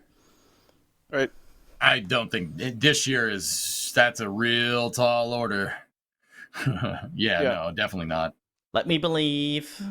Mm-hmm. Ah, thanks, David. Yeah, he has the... No, we need to crush your dreams ahead of time. No. I want my dreams crushed at the moment. Okay, fair enough. Do we have any? I don't even see any Rocket Lab questions. What's going on, y'all? Chat. How do you not have any Rocket Lab questions? EJ, you're also broadcasting on your Twitch. Do you have anybody in Twitch yelling about anything with regards to Rocket Lab? No, nothing over there. They're pretty quiet. They're just sitting back and enjoying this train wreck of a show, mostly because of me. Moon train wreck. Moon train wreck. Yes. Yeah. Yeah. Yes. They said, "Don't look at us." Okay. Don't look at Don't look at me. Amazing. All right, well, then let's just keep moseying on down the topic chain, which is a thing I guess people say, starting right now. Totally new sentence just dropped like that. Nobody ever said that before this moment. Well, come on, let's just we're gonna ask a question. Ask a question if we want. Oh yeah, what's it? Go. We'll mosey later. Does carbon composite have anything to do with reduced performance? No, not necessarily. Like in terms of engine load rating repair, no, not really. They're using carbon composite to get a better mass fraction, which makes sense when you're using a smaller rocket. Like we've seen SpaceX actually demonstrated pretty well why you wouldn't want to use carbon composite for a much bigger vehicle. It gets to be basically a production nightmare. But for smaller vehicles, stuff that's a little bit easier to make, right? Easier to manufacture stuff, carbon fiber is the go-to. Rocket Lab's pretty much proven that with Electron.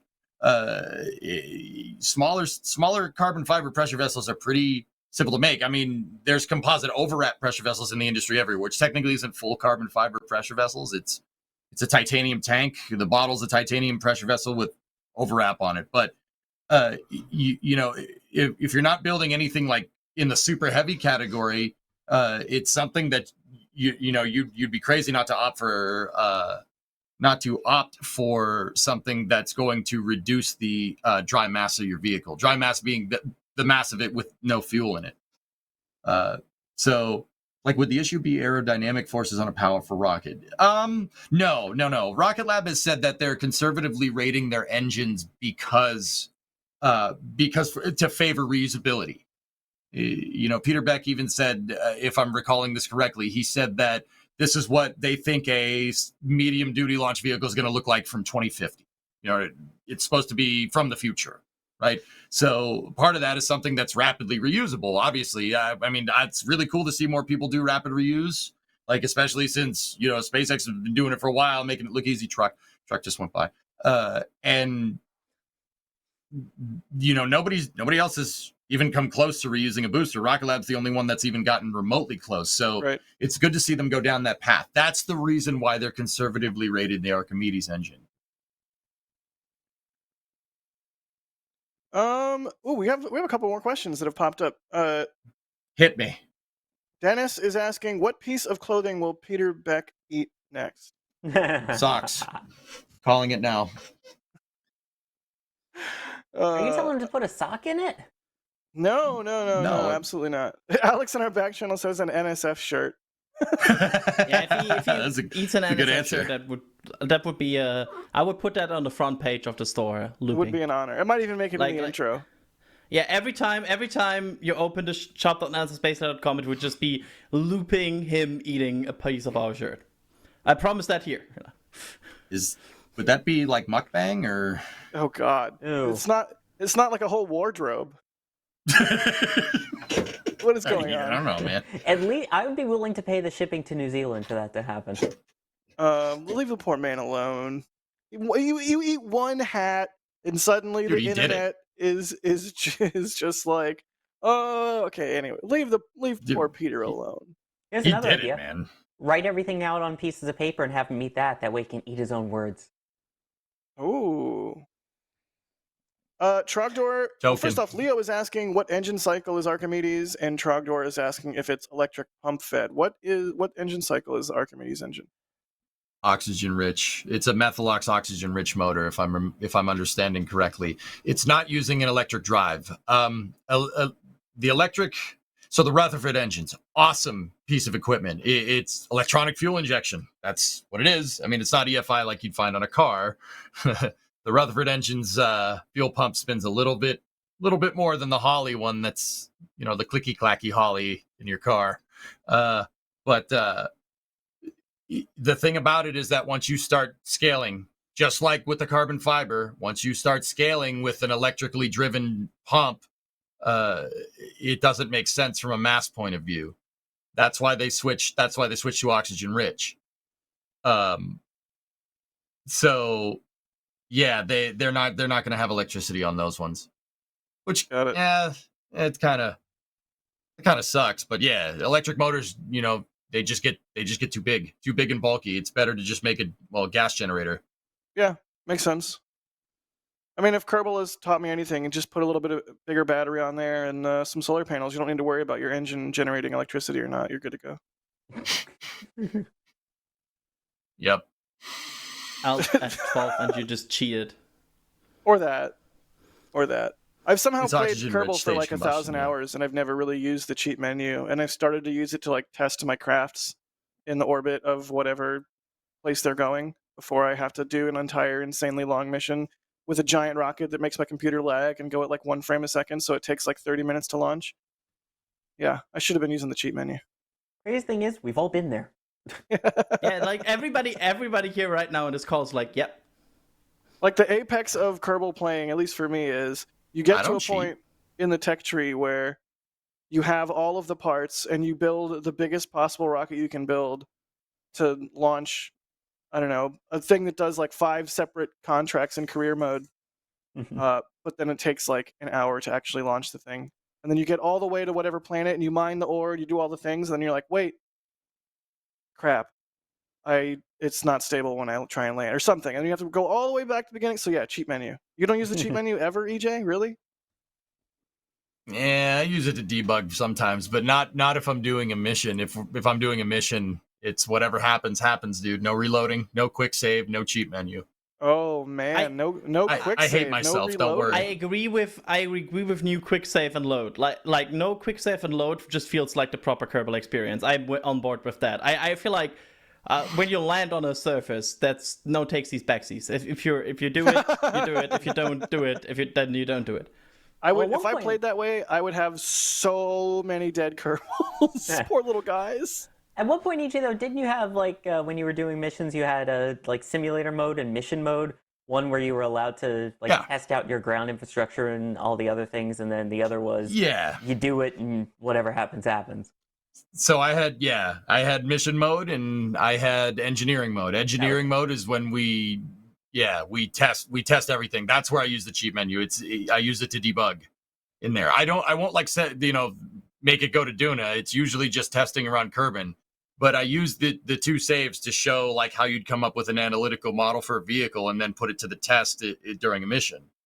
Nice.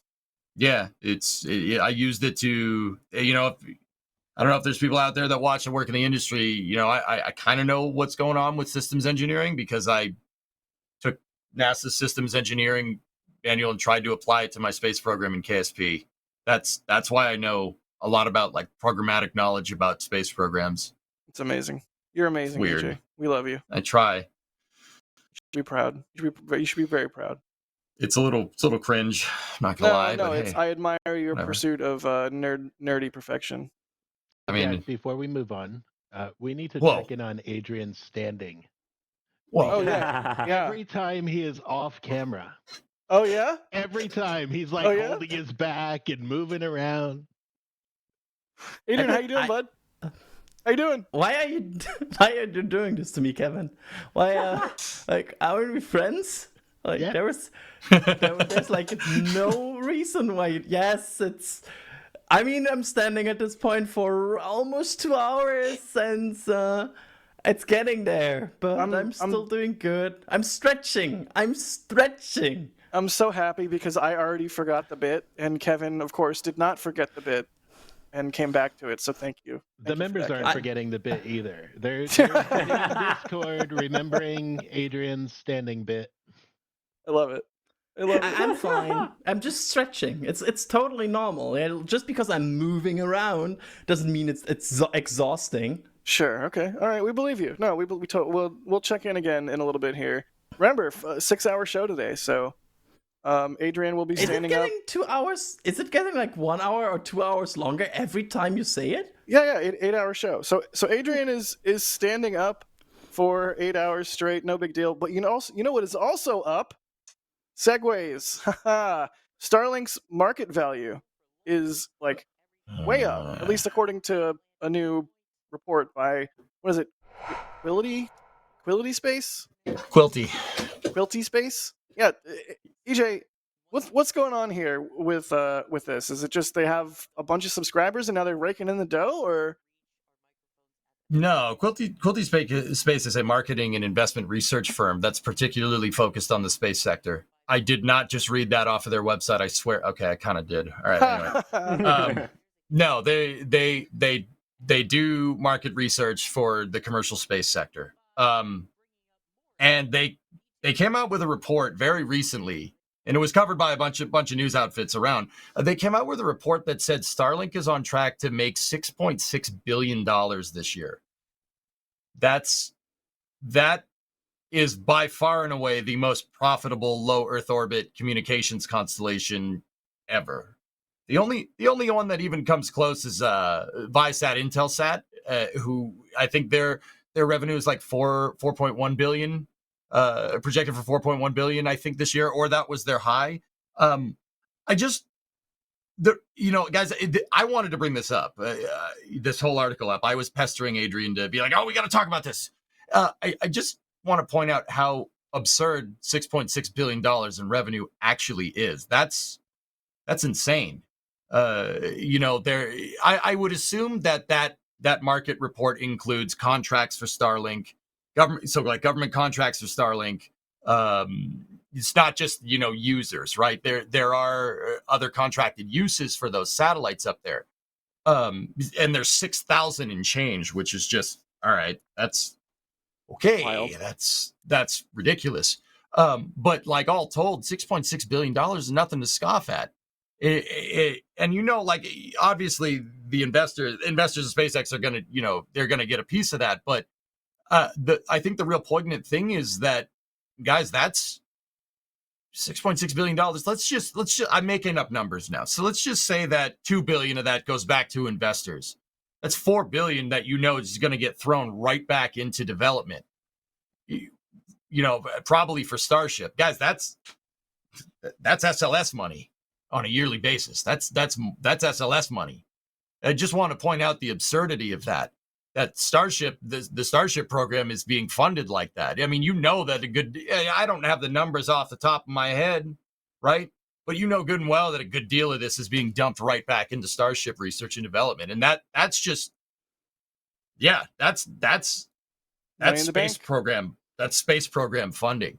Yeah. That's crazy. I mean, Elon and SpaceX and Gwen, and I'm sure other SpaceXers have straight up said, like, Starlink is the money printer that will pay for Mars. I mean, they didn't say it quite so ineloquently, but they said it with smarter words. Yeah, I think at some point Elon mentioned that right now Starship consumes about 2 billion a year. That was probably one of these numbers Elon just throws around. Don't quote me where he said it, but I very much remember him saying 2 billion. Yeah. And 6 billion is more than 2. That's quick math for you here. I mean, it's kind of crazy how we are still probably at the beginning of the scaling curve for Starlink. At least I think that, because there's still such a untapped market they could use here, not only civilian but also governmental and military. So I think really we are still at the beginning, and the cost will not increase that much. And that's the crazy thing about this here. They're kind of doing the investment right now. They're getting the constellation up. They're doing Falcon 9. But down the line, they will for sure optimize their satellites. That's what SpaceX does. They will have another launcher ready, which promises to cut the launcher costs by quite the significance if it works. So this is kind of like we are still in the worst case scenario right now for Starlink. This is the worst case bottom line here they are operating in. It will just get better. And I mean, if you're at this point asking me, could it pay for Mars? I would be like, well, it looks like it has a shot. Absolutely. Just to confirm. I mean, Jake, sorry, I didn't mean to interrupt you there. Go ahead. No, go ahead, man. No, you're on screen. Okay, I'm on screen. I'm the guy. Yeah, guys, I understand. Don't get me wrong. I'm not just like, it's $6.6 billion. That's all profit. I understand that's revenue. I understand you have overhead on Starlink. I understand. Yeah, no, I get that. But I mean, Adrian, that's where I was kind of going with it. That's a really good point. This is the worst case scenario right now, and it's already generating profit. That's ridiculous. Yeah, we're not even at the direct to sell future where that is a whole, like Adrian, you called out governmental, military, private customers and whatnot. But also, once direct to sell is like fully a thing, I think that's really going to be game changing. I mean, if you have the ability to have a cell phone that has Starlink connectivity and it's ubiquitous, and it's like you have an iPhone, you have an Android, you have whatever you want, and it just you don't have to rely on cell towers. That's going to be huge, and you better believe every single telecom company will be coming running to SpaceX to get that functionality. And it's cool to see that we've already started with T-Mobile, this like pilot program. But that is absolutely, I think you're 100% right, Adrian. Like, we're at the beginning of the, I should not be talking like this because I know nothing about finance, but we are absolutely feels like we're at the beginning of the growth curve. And even Mars aside, $6.6 billion buys a lot of Falcon 9s. And they're going to need a lot of Falcon 9s to launch more Starlinks before Starship ends up coming online. So just good to see the business is cash flow positive. It's a far cry from when they first started out, and it was like, they're losing $2,000 on each terminal they sell people, and all this crazy stuff. Alex on our back channel saying the first batch of Starlink satellites was launched almost 5 years ago. So yeah, like 5 years to 6.6 billion in revenue. 5 years? That's insane. Yeah, I mean the fact that somebody, someone has made an internet satellite constellation that's cash flow positive after 5 years is ridiculous. Right. That's ridiculous. And okay, so where am I going with this? Once again, fellas, I know there's some people going off in chat about revenue versus this. I understand that. All right, cash flow positive is the big thing here. Okay, because Starlink is a cash flow positive venture that requires launches. All right. This is the bigger thing that I was trying to feed into here, okay? It requires vehicles to maintain it. Those Starlink satellites have a 5-year lifespan instead of a 15-year lifespan. That basically takes the market demand for launches, even though they're internal launches. I get it. SpaceX is launching their own satellites into space. It takes the market, which generally is sinusoidal. It goes up and down because of satellite shelf life. That's been the driver of demand in the past, right? The fact that we have a Starlink constellation here that needs to be constantly maintained, that's going to call for a sub 2-day launch turnaround time for your boosters, is only going to drive costs down for launching in the future. That basically bucks the trend of a sinusoidal commercial market. And in the past, that has been what has screwed commercial space. Right. If you cast your mind back 20 years ago to the late 90s, early 2000s, Delta 2's rolling around, Delta 4's rolling around, Atlas 5's coming around. Those were built to anticipating this kind of market demand, but it never happened. It never happened because of the dot-com bubble popping, and all the providers that wanted, all the dot-com companies that wanted to launch their satellites up into space. Right. Well, they didn't want to anymore. And the market demand went, it tanked, and the commercial market got screwed. That's part of the reason why really awesome programs like VentureStar, they were like, yeah, we don't need to do that. There's no demand for it. Bye. We'll just use the shuttle. It's good. Right. Right. What I'm trying to say is that this buck in this trend will lead to an expansion overall of the entire aerospace market. That is huge. That is huge for us. You want to see spaceships? We want Star Wars. We get into SSTO and fly it up into space. I know Earth's gravity, it's a pain in the butt. I get it. Lockheed nailed that bilobe carbon tank. All right. If you know, you know. They nailed it. They nailed it. Such bull crap, man. So anyway, mad about it. Right. Oh man. But that leads to, you have a reusable vehicle. We don't need to insure this reusable vehicle for as much because it's going to work. And if insurance companies have confidence in reflown hardware, that's going to make reflown hardware. That's going to incentivize commercial companies to go with reflown hardware. Why do you think Rocket Lab is doing Neutron, for instance? Right? Why do you think Relativity is trying to crank out Terran R, which they were testing their engines the other day, and they were loud. They were also super close. I don't know if you guys saw that Tim Ellis tweet, but this bucking in the trend of demand for satellites and being cash flow positive on top of that is going to lead to some insane things. Where we're getting into some space renaissance stuff coming down the pipe. It's ridiculous. No, that's why I wanted to talk about it. Oh, I think you're right. I think that's 100% correct, and it's just remarkable. I don't know if this is the proper use of the term, but the virtuous cycle that has occurred with SpaceX developing a reusable booster that's rapidly reusable, and then simultaneously having their own internal use case for that capability that prints money, and then turning around and using that capability to cheaply deliver satellites and crews into orbit, and then turning around and using all of that accumulated money and technical expertise to then build the version 2 of the architecture that is Starship. And then once we get there, I think that's why a lot of us have faith in a lot of the wilder promises that Starship makes as a program, because we've seen just the dominoes just falling. SpaceX has set them up, and they're pushing them over. It's really remarkable and cool to see. Bucking that trend, that sinusoidal demand trend, has been what commercial space has been trying to do since the 80s. You go back to the Conestoga rocket. Anyone? Oh, man. Most Kerbal rocket around. Someone's been trying to do this, from Conestoga to DCX to Beale Aerospace, all the way to VentureStar. They've been trying to figure out a way to do this, and there you go. Here we go. Didn't We got it. didn't SpaceX buy McGregor from Beale? Am I Yep. remembering that correctly? Like that The crash, tripod, dude. that very crash that you're talking about in the market in the late 90s basically caused Beale to get out of McGregor, and then SpaceX right. swoops in like a decade later, or however, I don't know when they got McGregor, but SpaceX swoops in and it's like, thank you, fully functional rocket engine test facility, let's go. That crazy how- tripod stand, dude. That's a Beale test stand, dude. Yeah. The one that they test Raptors on. That you could see on McGregor Live. Hey. Oh, I'm gonna start Hey, calling two you things. Sawyer the way you plug so well. Sawyer, go ahead. Hey, first off, Jake constantly has food, so those saying that he's scaring me because he's hungry, no, that's just kitty love. Second, the show is not scripted, but I'm being told to say, speaking of launching Starlinks, ...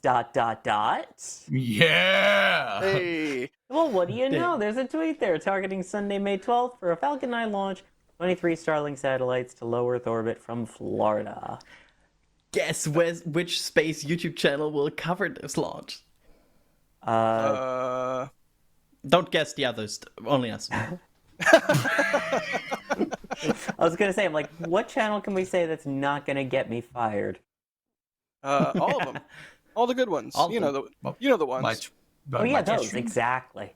EJ's Twitch. Hey. Hey, I'm not covering. it's just good stuff. All right. And EJ's gonna be live on Sunday just for the Starlink. That's great. Sunday, Not even supposed to be here today. Oh, Clerks. What a good movie. Yes. Oh, man. 37. Ronald, thank you for the question. Why'd you make that one? Ronald is asking, how far along is Starlink in getting its satellite network up in orbit? 25%? There's supposed to be what, like 30,000 satellites or something, and they have 6 up? Mm-hmm. Yeah. I mean, define up. I think there's also part of this constellation that is just there to, like, they're no longer really talking about coverage. They're talking about growth. They're talking about having more up there to serve more customers. But of course, you can start to scale this up, the kind of like the combined transmission power you have in space as you scale up customers. So I feel like there might be a part of this where they are like, no, we are fine. And there's also still this. Do we actually know what the final constellation will have in terms of satellites? That's another question. Yes, there are permits, but these can be modified. There's always a question of, that was SpaceX what they thought 4 years ago, and since they launched a lot of Starlinks, they learned a lot. They have now a customer base. They have increased the capacity of each single Starlinks. So there's probably a chance that this SpaceX from 4 years ago would no longer put this number on the sheet of paper. They might just put a different number on the sheet of paper. Makes sense. Cool. Well, in the interest of it not being a 20-hour show, I say we move on to our next topic, unless EJ, and 20 hours is not possible. That would conflict with Eurovision. Okay, sorry. Who And the are release you of Doctor rooting? Who, but yeah. Who are you rooting for in Eurovision? I know nothing about Eurovision. I think best song for my personal taste so far this year is Netherlands, although there's some controversies regarding the Dutch singer for this year. So I've been out of the loop since the beginning of the show of the recent Eurovision news. I have an extra X Eurovision timeline that I'm rapidly scrolling. It's a thing here. For the Americans out here, you have to stand with your European friends being weird for the next about 24 to 48 hours because Eurovision is coming up. I'm like supremely jealous that you have this cultural thing, which I have no idea what it is. I almost wish there was an Amerivision, where like a band from every state had to and they had to compete, and it's like, oh, who's gonna win? Oh, Florida's band slaps. Anyways, that's it's amazing. It's so cool. Okay. I love it. I'm glad. I'm glad. I'm glad there's something that you love. You know what I love? Static fires. Oh. Static fire tests that we can see really well on Pad B, which seems like it's not long for this world because they started to tear it up this morning. But yeah, we had We had a static fire at Ship 30 this week. Are you all really just shaking your heads at the segue? It was a good segue. It was the SPMTs of the segways. Thanks. I think. Yeah, Poor let's Jake. Even Jake let's- ran away from it. Headphone users. rip our What? ears. What? You gotta tell us when you're gonna tee that up, man. Dang. I said rip our ears. For me, it's just What? one ear. What? I said rip our Hey. ears. Yeah, you're. You want to go get beers? I said rip our ears. Oh. What? What? Okay. I said rip our ear. Okay, I'll stop. We can do this for hours. We literally could do this for hours. But yeah, it's a little Look bit at of the slow-mo. a somber Oh. thing. The last Pressure whip. static fire for Pad B. No more from this. Can I call it historic? Am I being too overblown and like nerdy to call it a historic pad? I mean, starships did fly from there. Yeah, that's pretty cool. But SpaceX, I mean, if it was anybody else, I'd be like, oh no, you can't get rid of that. It's historic. But SpaceX really don't care about historic. You know, I mean, they're cold, man. They scrapped SN15. Like they're just like, yeah, whatever.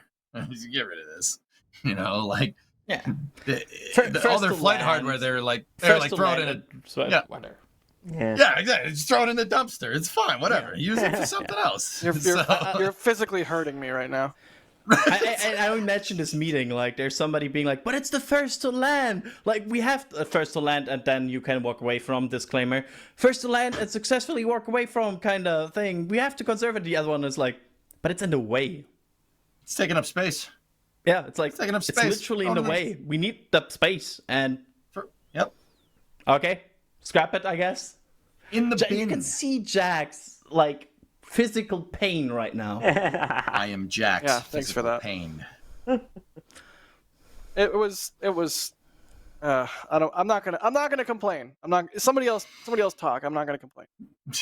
I mean, yeah, hey, you know, it was used to launch a couple. That's cool, but hey, I mean, Jack. Okay, let me put it to you like this: what if they demolished that pad? Then what if they built an orbital launch mount there? And then that's what we think they're doing, and I'm all for it. Right? I'm not mad that they're demolishing the pad. I don't think they have I'm not like, oh, you got to keep this outdated infrastructure around. I totally get it. At least when it comes to Pad B, SN15, fine, whatever. Starhopper, they better not touch Starhopper. Yeah, I agree with that one. I will chain myself like a tree hugger to the top of Starhopper. That new antenna they put on it, I will chain myself to it, and I will lower down a bucket with things in it, and you will give me a fresh bucket and also some food and water, and we will do this, and it will be live on Starbase Live the entire time. I'm going on record. I don't want to know what's in that bucket, Jack. You don't. I think I do, and I'm scared. You don't. Called a flame bucket. To your depending on what I eat. To your point, EJ. Yes, I'm not bummed that they're demolishing it or anything. I'm more bummed that as a thing to photograph, it is going away, and it is being replaced by a thing that is harder to get a beautiful photograph of because it's at Massey's.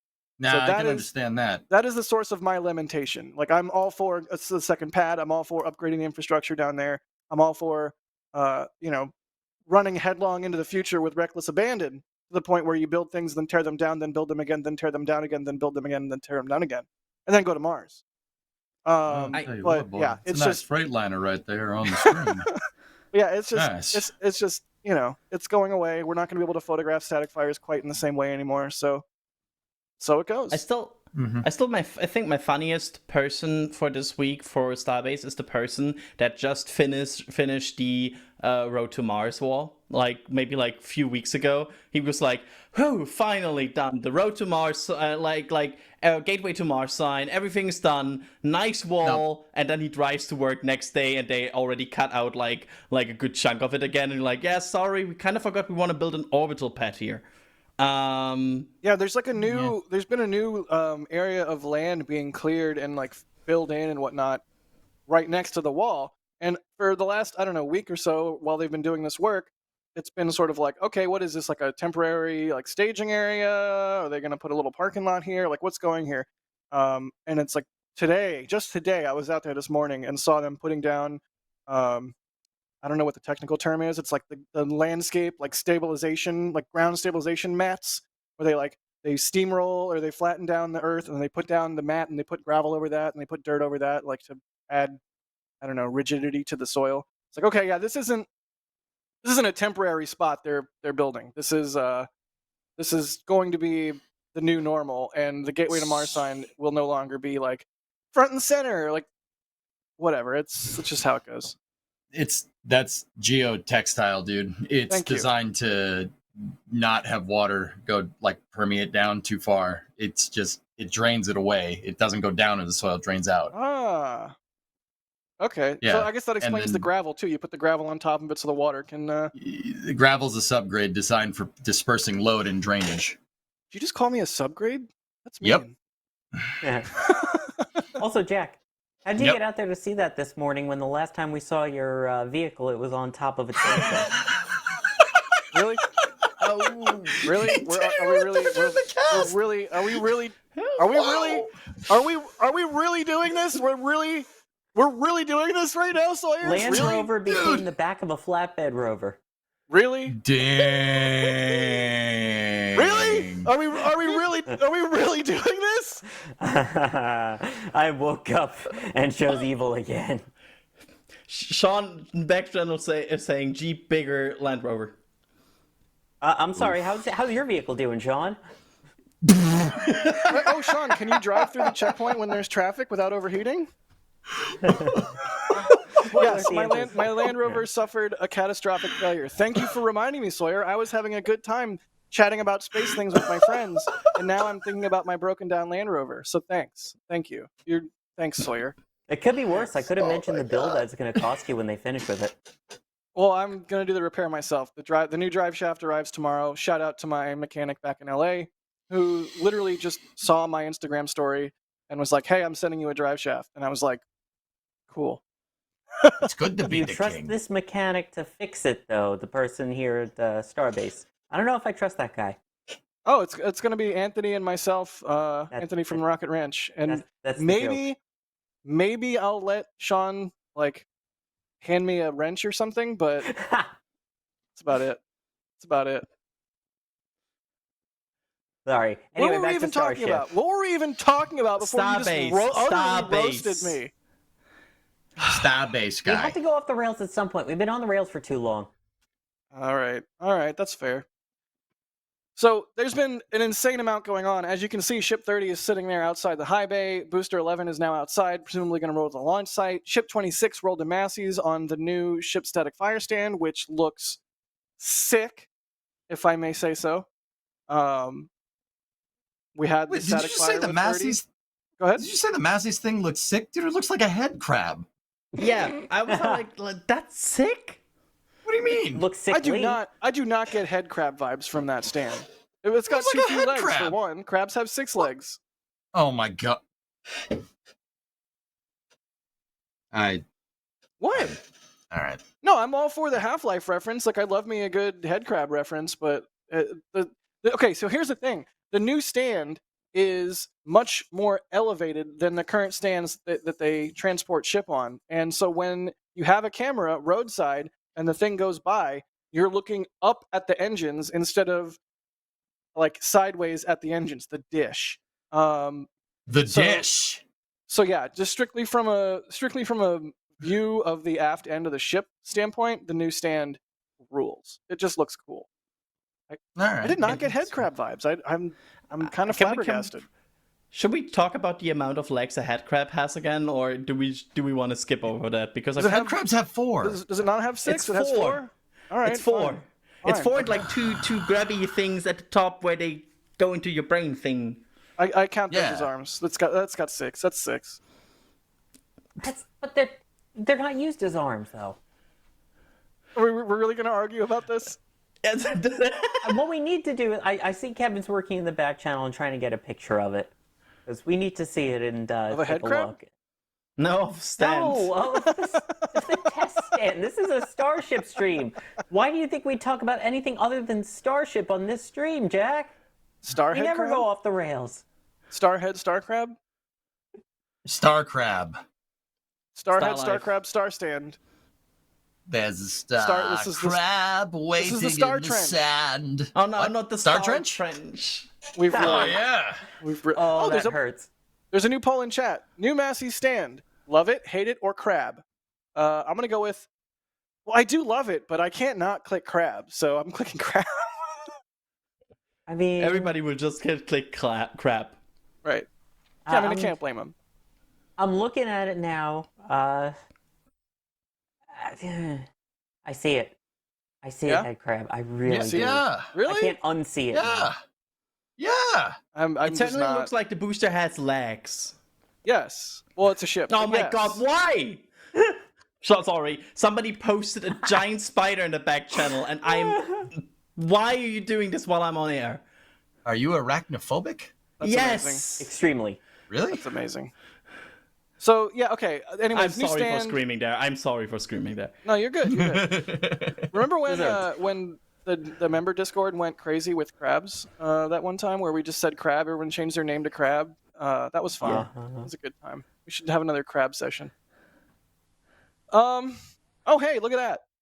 Oh, I got a new Jesus. macro lens, Adrian. Yeah, this picture was tweeted to me about 20 times. I got a new macro lens, Adrian. Do you like my photograph? I'm looking forward to Alex being on the show next week. Oh, now I feel bad. Nuke Also, it I'm to not orbit. craving crab It's the rangoon. only way Thank to you be very sure. much.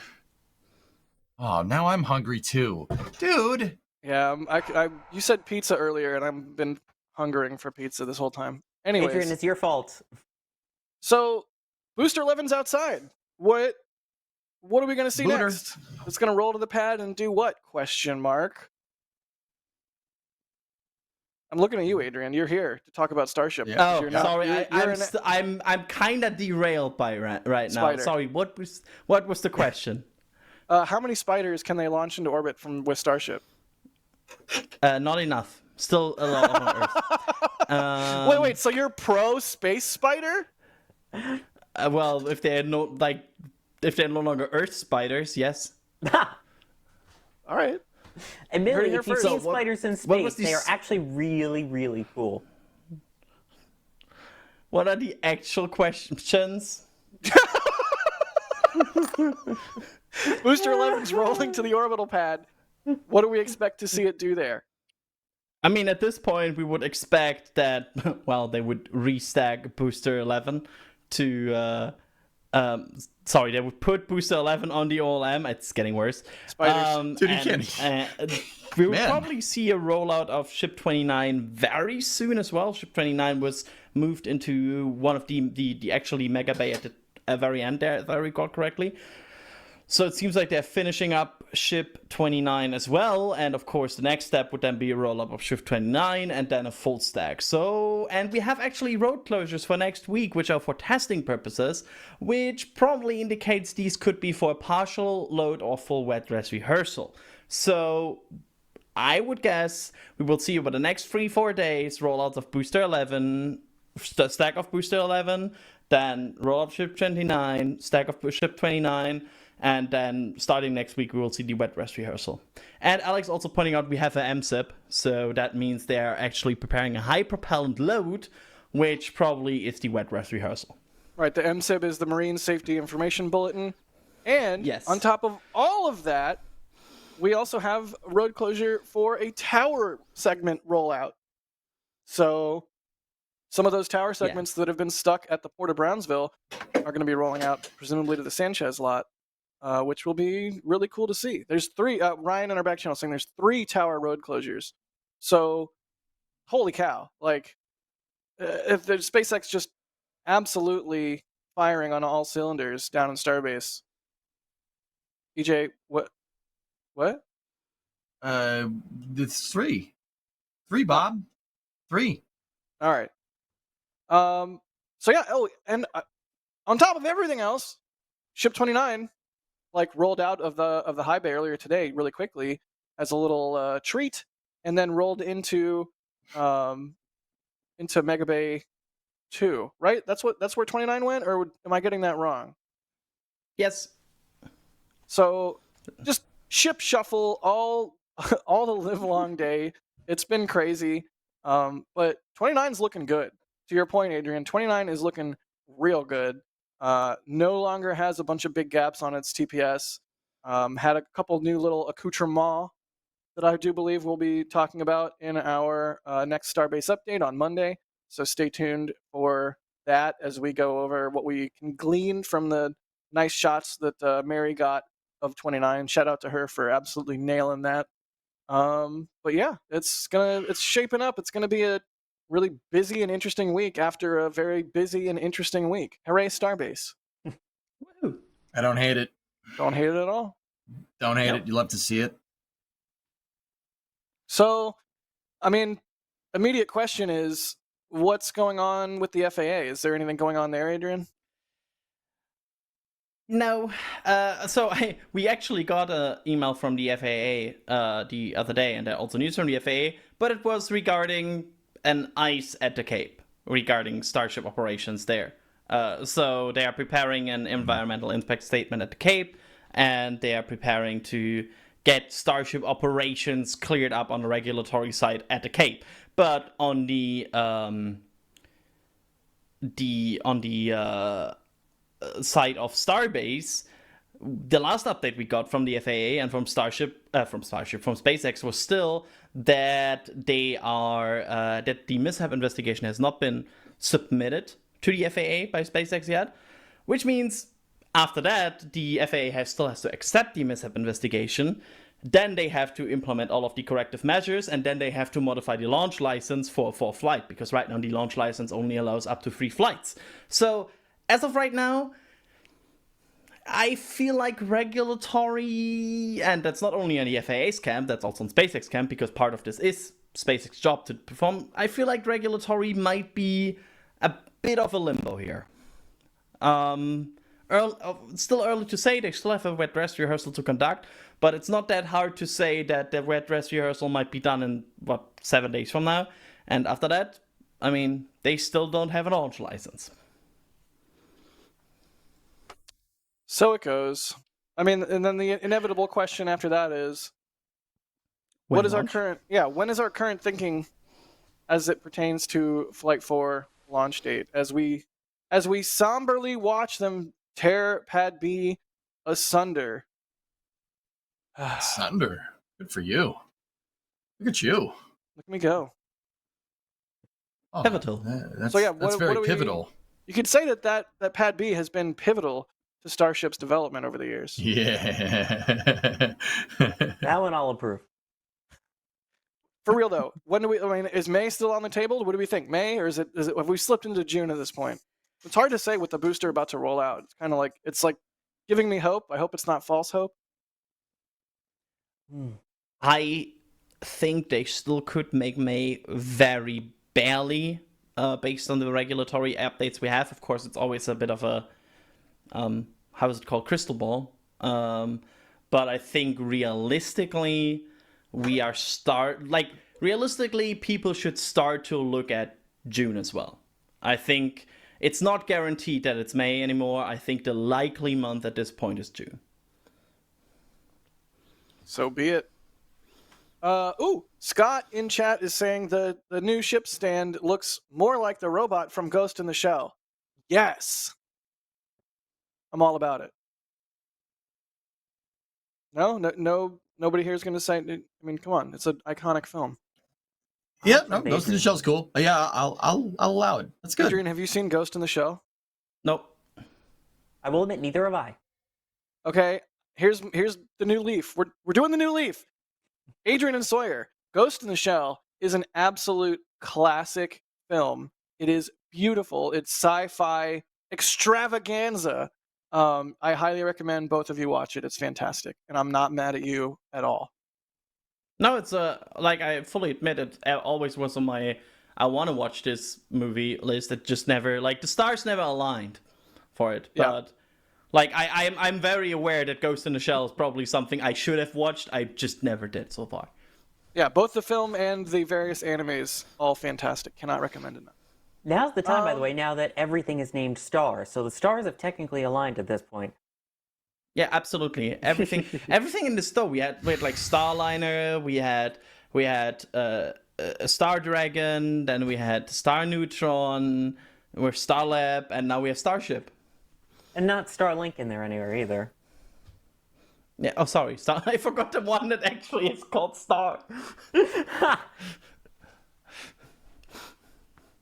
guys, I'm just, sorry. Just do the. You guys can do the show. I'm just gonna go.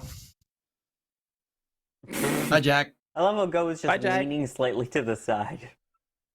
You can't Just see my listen shoulder. lazily to the Pretend you left. can't see No, my shoulder. No. It's just this guy must know some maneuvers. I'm looking forward to hear like a sound when he falls off that chair. Like clunk. Well, I mean, Starbase. Like, there's so many things that we could pick out and overanalyze. I mean, perfect example. Matthew Scott McMillan is asking, any information on Ship 26? What do we think's going on with Ship 26? I thought for sure when they moved it in the Mega Bay this week, it was going to be scrapped. But no, it got put on the cool stand and moved to Massey's. Like, do we think 26 could actually do a static fire there on the new stand? Or do you think it's just going to be used to, like, validate ground systems? I'll let you waffle first, EJ, before we get some crepes and pancakes from Adrian and Sawyer. Wait. Before he goes, it's the best ship.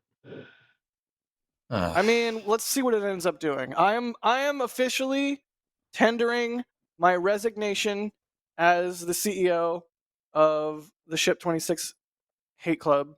I feel like I need to have a publicist, like put out a press release, like Jack Beyer fully admits that he does not completely hate Ship 26.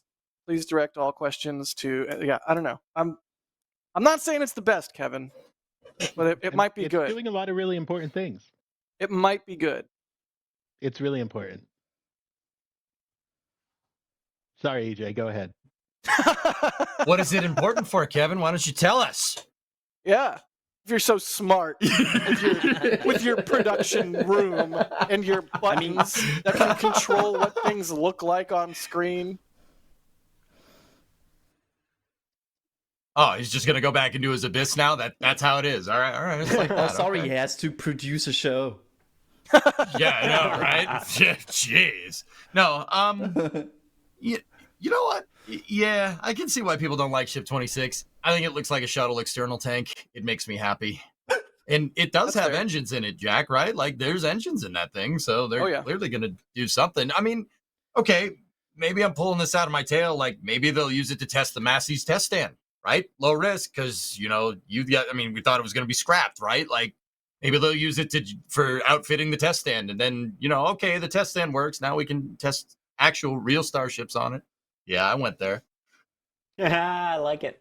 Yeah, but also it does look like looks like an ET. Without major modifications, they will not fire the AirVacs though. Just to point that out, for completion, the AirVacs have no stiffener rings, which they usually have when they fire these at sea level.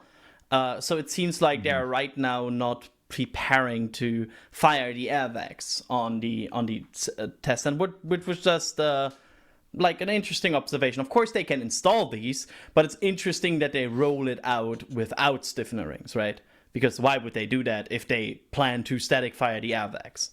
This feels like a Pathfinder vehicle now at this point of sitting around doing nothing. It's not going to fly, so why not use it to test, everything on rolling it out, lifting it on, getting the stand out there, the procedures of hooking everything up, use it to, like you were saying, learn on a vehicle that no one cares about, and then when it comes to the first actual test, you can use real vehicles. I love these like these small like every time like well, look, it's not a real vehicle. Screw this. Doesn't matter. That means it'll It's just a actually serve a Pathfinder. purpose, though, which is more than it's been doing. But yeah. Dang, man. Excuse me, I have muting powers. Just letting you know. Unlike he actually does. He actually does though. I don't. He does. That's the scary part. What's the worst that could happen? He couldn't mute you. Yeah. Let's see. Oh, where did that question go? We had a good one. Where did it go? Gone. Yeah, it's Reduced gone. to atoms. It's gone forever. Gone. Somebody said Ship 26 could become legendary by becoming the only ship to static fire both at the launch pad and Massey's, which that'd be a pretty cool claim to fame. You know, that'd be neat. But I wouldn't call that legendary. That's fair. Here's what I want to know. Massey's is not very close to Boca Chica Village or any residences that I'm aware of. So one of the things that we rely on for our own coverage is those overpressure notices that Mary gets. Because when we get an overpressure notice, we know, hey, this testing, which we have a reasonable suspicion might be for a static fire based on like it being a certain type of closure and whatnot. Well, I don't think we're going to get overpressure notices from Massey's. Isn't it near a school or something?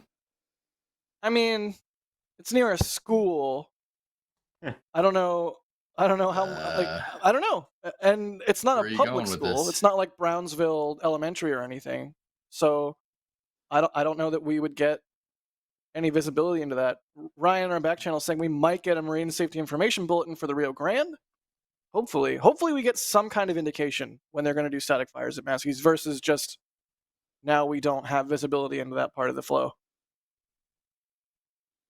I agree. That would be great. I want information. I mean, something that might be an indicator is them moving to and from Massey's, right? Like, right. But yeah. It won't be as accurate as the overpressure notices for sure. Yeah, right. Yeah. And they're also not going to have to close the road. I mean, I assume they won't have to close the road. Maybe they still have to close Highway 4. So yeah, maybe. You know, maybe we don't even get road closures for static fires anymore. That would be interesting. Although I kind of expect they would still do road closures just based on, you know, doing an energetic test. It's a nice truck, boy. Sorry. No, it's a good truck. Solid truck. No, yeah. If I was there, I would be doing the international sign for honk your horn because that's why would you not do that? Yeah, I mean, yeah, that's the thing to do. The other day, I saw a video of a semi truck driver doing that to a train that he was like keeping pace with, and the train honked, and the semi truck driver would just like lost it. I was like, we're all just big kids. Dude, I've done that. We're all just big kids here. I've done that. No, I wasn't in a truck, but I did that. Heck yeah. The best feeling is when you leave space for a semi and they give you the left, right, left blink. Yeah. That's like the best feeling. This goes back to what I was saying in the pre-show a couple weeks back. Cars need more information lights. I need a thank you light that I can specifically or like an I'm angry at you light, like a red light that just like laser into their pupil. It's like I'm mad at you. You cut me off. That's when you just flip a switch and it shows the middle finger emoji on the back windshield. That would work. That would work. You can always an emoji action tablet would be great. You can just click any emoji you want. That's all I need. You can always flash your brights. That's a good way to tell somebody you're pissed off. I know, EJ. You said the same thing last time I brought this up. I understand that there are ways with the existing lights to communicate anger or like angst. But I don't remember this conversation. Did I really say the same thing? Yes, you said the same exact thing. And I was like, no, but I want a specific light just for that. Okay. Anyways.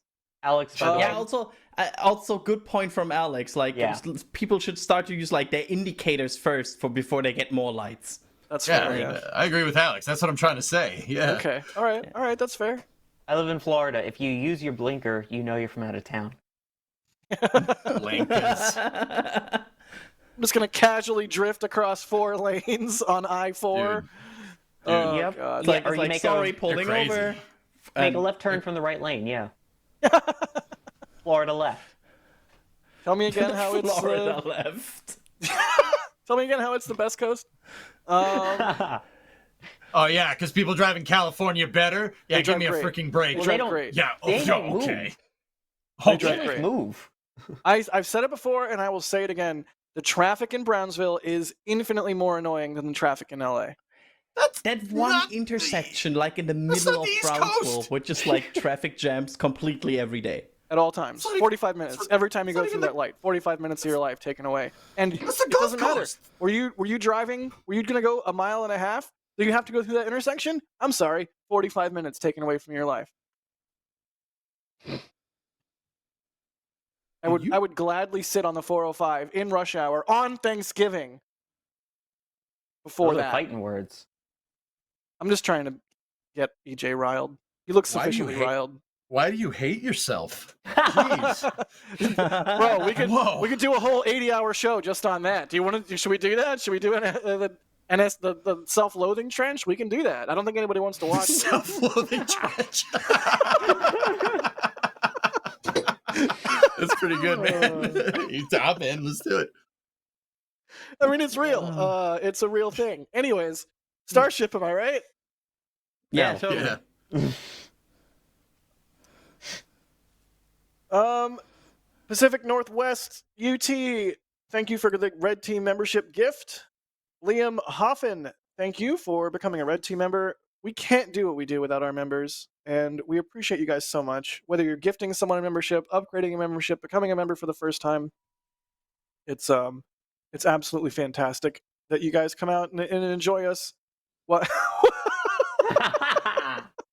This is what I see every morning. I you roll over, you take your head off the pillow, you open your eyes, and it's just all black, white text. You're in the self-loathing trench, and then it slowly fades away, and I'm like, all right, I'm gonna get my coffee.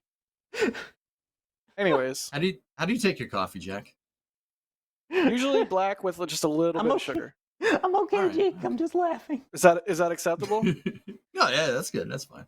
Okay, but So let are me you okay over there? let me be real though. A lot of times though, like if I'm in LA, I will go to my favorite coffee joint and get a cold Here it brew comes. with oat milk. Here it comes. Cold brew with oat milk. Mwah. It's delicious. The oat milk gives it just the right amount of it's perfect. You don't even need sugar at that point. Cold brew, oat milk, call it a day. Is that some LA hipster crap? Yeah, a little bit. Damn it. It's not as bad as I thought, to be honest with Okay. you. So I There's only that. do a triple calf half moo on the I don't know. Musical Wolves, thank you for the super chat. They say each ship static fire, less and less tiles fall off. Yeah, I would agree with that. It's exactly what we would hope to see with the iterative test program here. Drew Nar, thank you for the super chat. They say not being demolished. Suborbital launch mount B upgraded to orbital launch mount B. No, I like that that's- comment. That's Yeah, not for how real. that works. I mean, No, that's the way you look at it, though. okay, yeah. To look at it that way, I like the Yeah. optimism for sure, That's But- the mentality we need. but not Heck literally. Yeah, man. It's not literal. No, absolutely not. They're gonna steamroll that thing. but also that's that's- the yeah. type of positivity we need here in the I flame like it. trench. I do. I like it a lot. It's a good way to look at it. And Drew Nar again with a super chat saying SpaceX going to have to issue not Mars just for Jack in his kayak in the Rio Grande. Not wrong. I mean, you're not wrong at this point, buddy. Not wrong.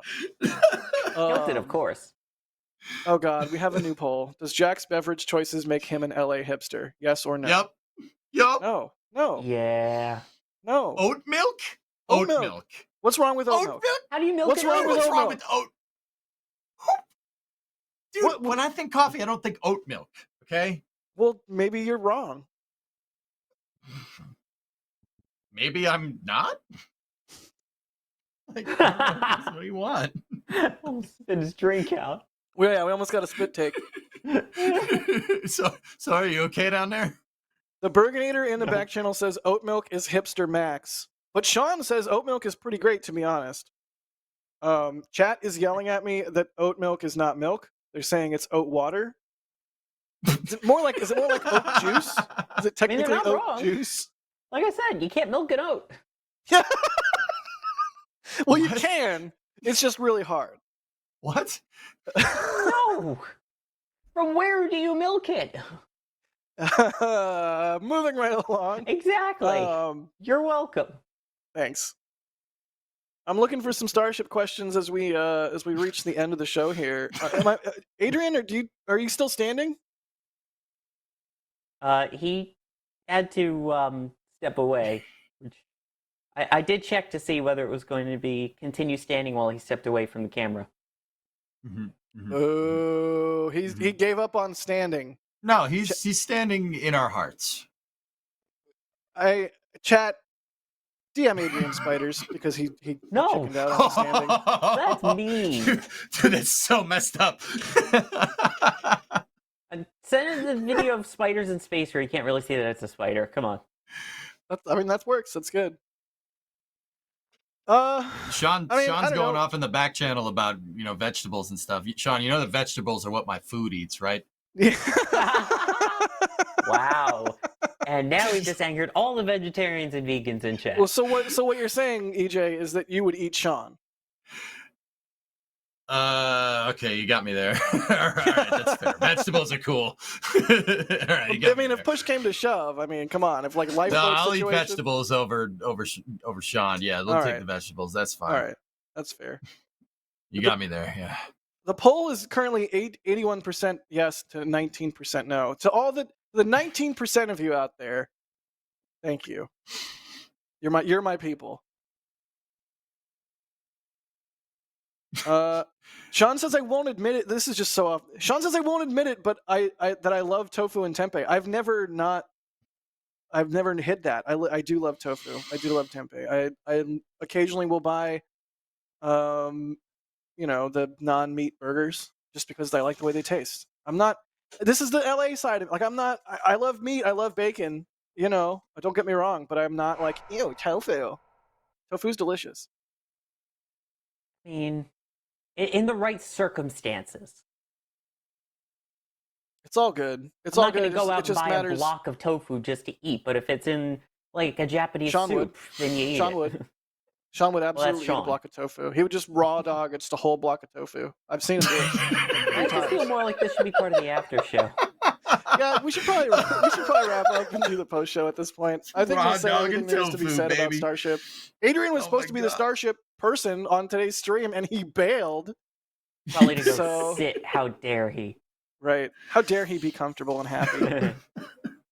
But yeah, we'll have to see when Flight 4 is. All kinds of activity going on in Starbase. Be sure to stay tuned to Starbase Live so you can keep up with everything that's going on in the base of stars. But yeah, thanks to Adrian for being on earlier. Boo, Adrian, for chickening out. Spidering out? Yeah, and thank you to all of our flight engineer and launch director members. Again, we can't do what we do without the membership program. It's absolutely critical to supporting just an insane amount of work that gets done here at NSF from a large number of people, whether it's the Cape team, the Boca team, the people in the back channel, the people in the back end, the software developers. There's so much going on. SBL ops, like chat mods. It's ridiculous. So thank you. We couldn't do it without you guys, and it's not necessarily like a monetary thing that has to happen. If you can't support us, don't fret, because the launch directors and flight engineers are carrying the weight. EJ, thanks for being on this week, my guy. My good chum. Oh, thanks for having me. It's a privilege being on here. And look, it's me. I'm gonna say some dumb stuff from time to time.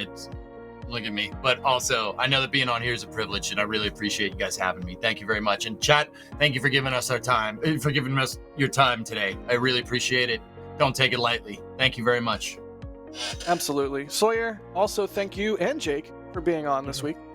My pleasure, and thank you for joining us for the first time in the Flame Trench.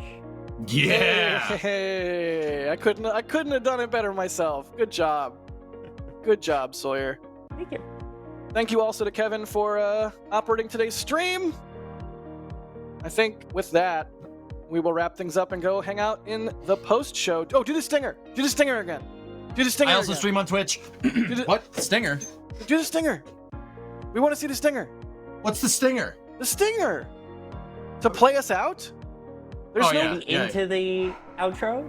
Yeah. Out to the there we intro? go. Yay. Oh yeah, EJ also streams on Twitch. Go watch EJ's Twitch. Yeah! Thank you. Hey. All right. All right. I love the empty Adrian box. Nice. Should just be a chair. And the self-loading trench. Yes. Yes. Oh right, we're doing the gifts. Yeah. Oh, I'm still not See, used to I the- agree with them. Yeah. I'm not used to our boxes rotating. It's terrifying. Where am I? Where will I be? Where am I going? Ha! The pain on our faces from Sawyer puns. Proud of. What was I doing? I don't even know what I was saying. just about to ask you the same question. What you Dude, were I have doing. no idea what that was. I have no clue. I'm sure we'll find out later at the post show when Elsa joins. Ooh, that's a good one. Oh god. Oh, I hate that. I hate that. I really hate that. Oh yeah, just Yeah, send them out. Why does that have to good exist? ones. Can that not? Oh, Adrian, you're back. Oh, he's back. There he is. Were you sitting? Yes. For shame, for shame. Wah, wah, wah. We might Hey. have to like pare down the number Hey, of gifts. you Like and we me gotta have to both. like select like the 5 best gifts. 'Cause No, I like this. LSR and the It's gonna go social to team somehow. have definitely gotten into doing a lot of gifts from like each it. show. Now I'm kind of terrified. Oh, those eyes. Side note: do follow NSF on all the socials, whether it's Yes. Instagram or Facebook or Twitter, or I think we even have a TikTok now. Make sure you follow NASA Spaceflight for Finger gun. When did I all give the finger guns? the good. Whoa. Finger guns is such a quality expression. It really is. When did I do that? I don't remember doing that. You did. That's telling I you to guess so. subscribe if you haven't already. Oh, thank God! I thought they were Oh. gonna do the chair. I thought the chair gift was gonna be a thing. Thank God. All right. It will be for next show. Bye. Thanks for watching The Flame Trench. And here we go.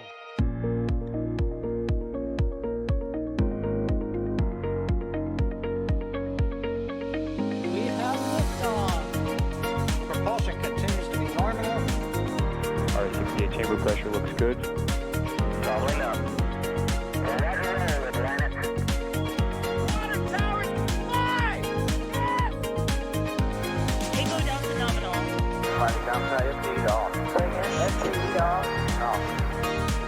It's orange! It's orange! R45! Oh my god! Oh my god! Decollage! What is it? Put that in the big bag, Eagle. 343 unfolds to go. Indeed. We rise together back to the moon and beyond. This methane will be igniting in the flare, correct? Yikes. You good? Sure. We don't need any more of these.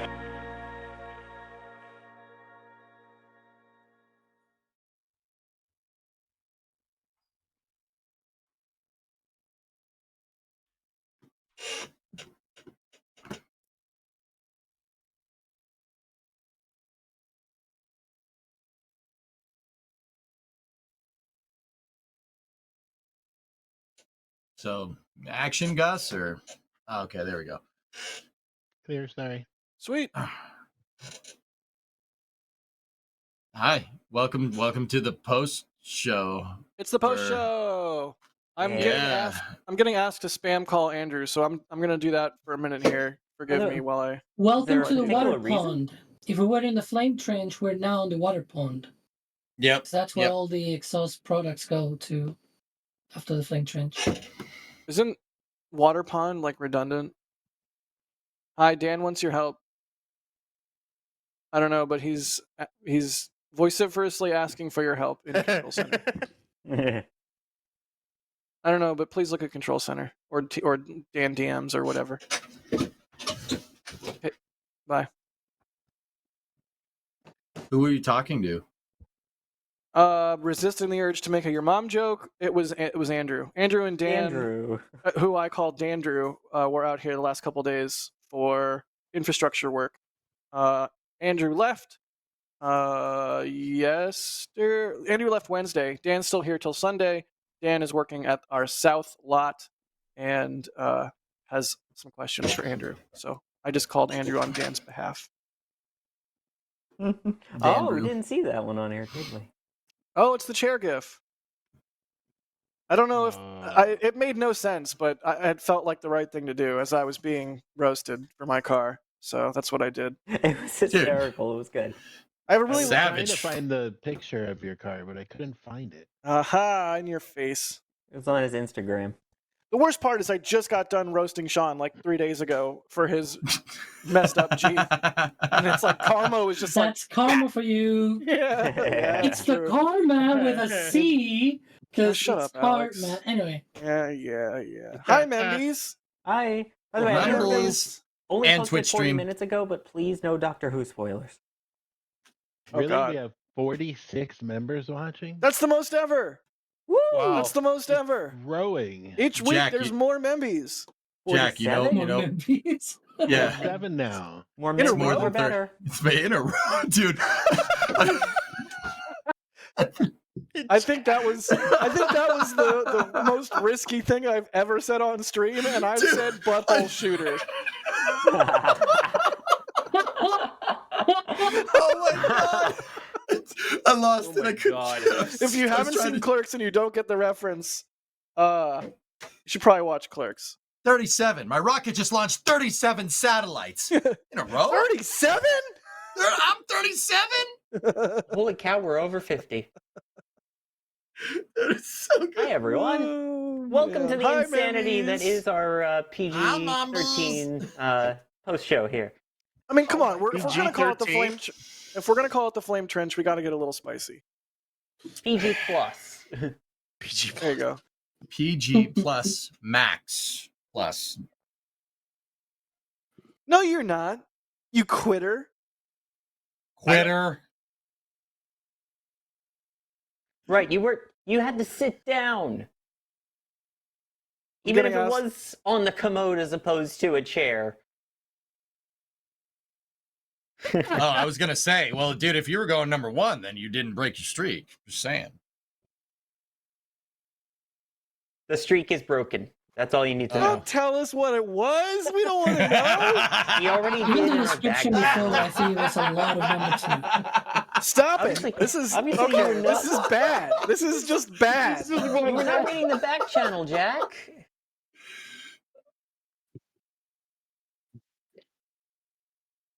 Watch out for cemeteries. We need Are you your, sitting your down? dash cam. While driving.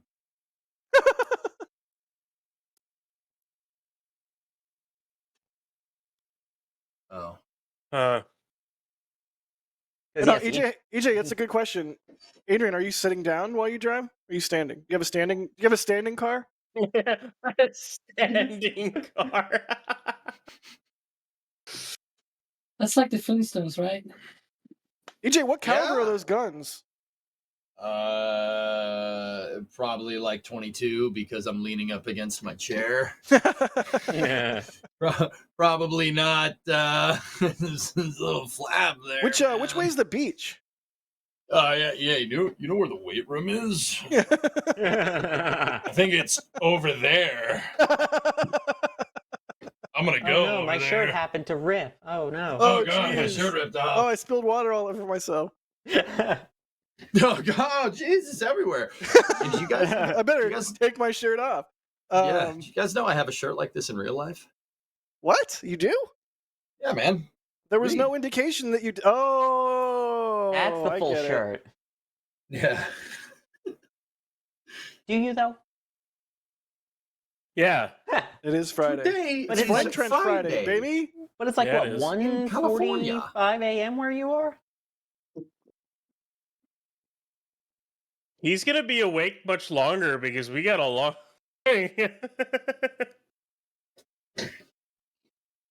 You Yeah, are we've like that. got a booster that's gonna roll tonight. I Forgot about that. Oh god. Rolling, Let the boost roll. And a ship. And a ship's gonna roll to Massey's too. So have fun. Keep them doggies rolling, Hey, rawhide. Jack, look, it's the gift what I was talking about with the Christmas tree raptors. Right. Hey, It's a if gift for anyone you, is in Starbucks, the CP11, Raptors. if anyone is in CP11, you can pan it towards Sanchez. You can see the thrust sim moving if you want to.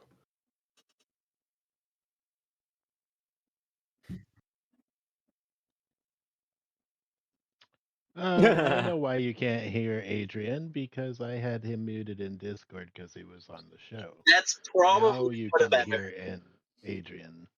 Oh, well, that's probably some awkward conversations then that got missed. Yeah, Sorry, guys. no problem. Space Pandaroo is that like a panda and a kangaroo together? Let's go with That's- yes. It's like a Don't really, ask it's like a questions, really fat black and white black and white kangaroo. That's They terrifying. said yes, it is. That's terrifying. They're asking if the F-117, because I'm wearing an F-117 shirt, if it's the best plane or if there's a better one. I'm gonna go with XB-70, and then I'm gonna look at EJ and see what EJ says. It's pretty close. That's a very good answer. Ryan, last time I checked, you're not EJ. No, I don't I like agree. saying something. Dude, I agree with him. Do you have a favorite plane, EJ, like of all time? Space shuttle. Oh, I wasn't expecting that. I should have. Yep, shuttle Is man. the space shuttle a plane? Yes. Sure. 100%. It is a Why not? space plane. It is a plane. Space plane. It can counts. generate its own lift. Well, a Not lot of things well, can, but you yes. know. I mean, you feed me enough beans, I can generate some lift. Ew. Then you get Blazing Saddles, higher scene level. Oh man. So no, Space Pandaroo. It is not Conky, although Conky is pretty great. Conky. I don't know, dude. Like plane classification with me, like I don't have an all-time favorite plane. I guess if I did have an all-time favorite plane, it's the F4. I think the F4 looks cool and it goes really fast, and I like both of those things.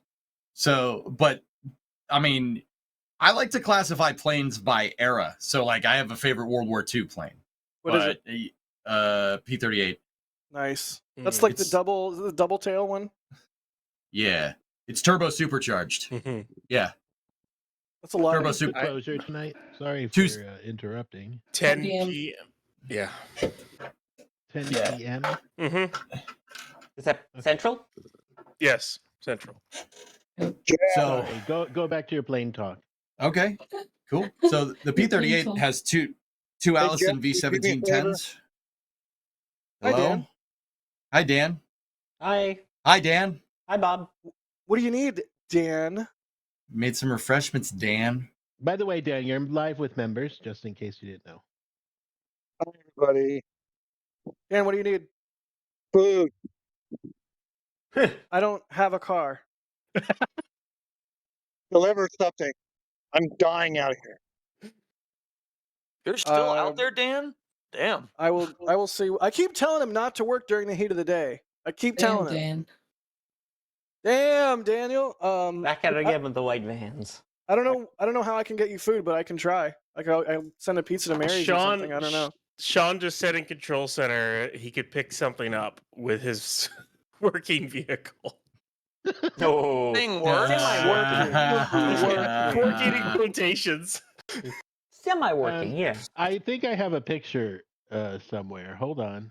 Oh God. Hold on. Oh God. The one on the beach. Do we just want to show what Sean's car looks like right now? Sure. Yeah. Yeah, definitely. I think we should. Guys, it wasn't a static fire. It was Sean's car driving down the road. That's what the honk was. That's what the honk was. Like the whole Raptor engineer team was like, "Oh, that was a weird sound." Meanwhile, Sean turning around the corner and being like, Should have known. EJ, we were talking planes before Dan so rudely interrupted you by needing food to live. How dumb is that? Yeah, I know, right? Yeah, but I'm only out here working. Come on. What do you want me? Legit, I want to help you. I don't know how. I definitely Who has can't. the truck? He does. Oh.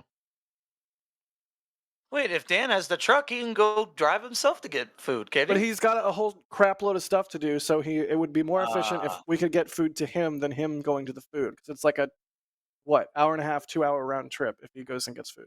I mean, just do what you said. Ship pizza to Mary's or something. I'll see what I can do. I mean, Sean's out there. Yeah, but Sean doesn't. His working vehicle is questionable. What's your EJ? What's your favorite Cold War era plane? F4.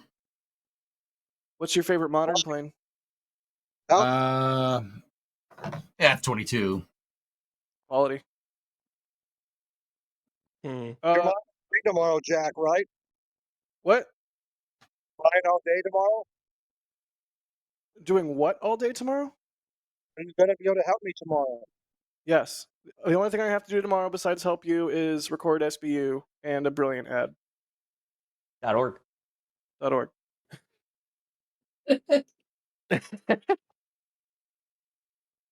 So yes. What kind of pizza do you want, Dan? Pepperoni. I heard pepperoni. There was probably some Pepperoni more and there. bacon, that would be good. That would be good. That would be good.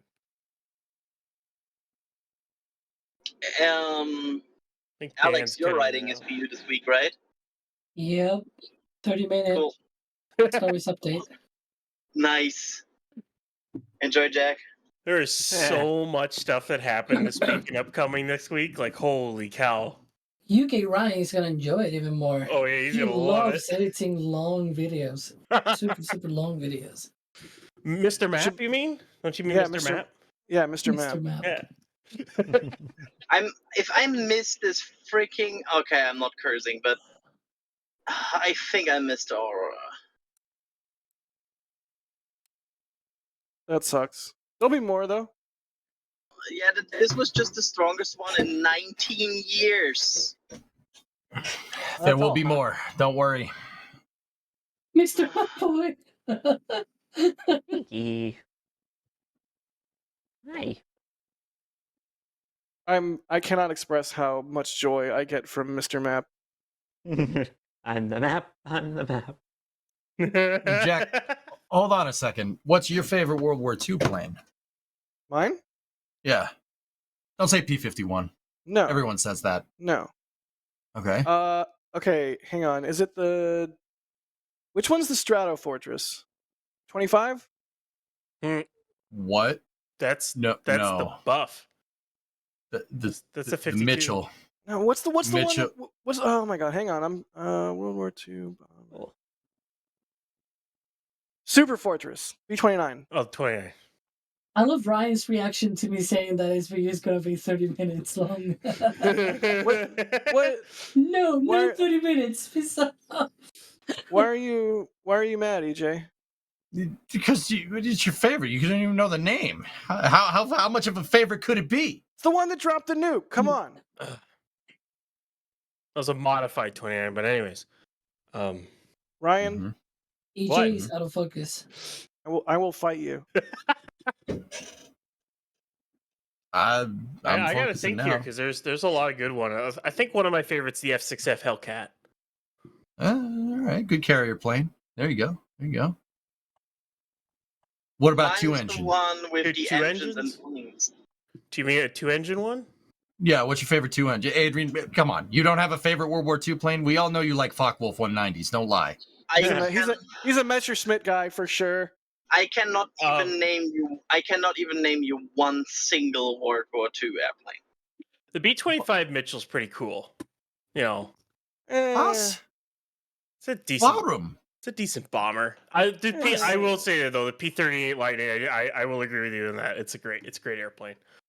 Turbo supercharging, man. It's what it's how we got Yamamoto. So that's right. Yeah. Without it, we don't get him. Now I want to watch Memphis Belle. That was a B-17. I'm gonna take the obvious answer, the B-17 is- P-51 Mustang, because I like it. I don't care if it's stereotypical. It does I like rule. Don't Wait, get me wrong. which it does which If you're gonna go variant? with the P-51, I would go with the Supermarine Spitfire. Oh, I'm Ryan. I know a lot about planes. Well, Ryan. Well, hey, no, Ryan from NASA Space Flight Now said Spitfire in the back channel. Oh, Mr. Map said that? Yeah. Hey, we got to clarify which Ryan. That's a lot of Union. That That's a lot of. picture's That's a lot of English flags. So pixelated. Holy. No love for Dakotas. What? Oh, nice, Airplanes. Good call. Space Flight Now. I cannot pick my green Way to screen. go, Otherwise, way I'm to go, happy. EJ. That was on purpose, only man. Do you only see Aurora during like dusk and dawn? I said that or on purpose. That was his name in Discord. You can see the NSF's Aurora. motion graphics department. Like, is that a physics thing where you can only see the Aurora in like dusk and dawn? No. No. You'll be able to see it at any point during the night.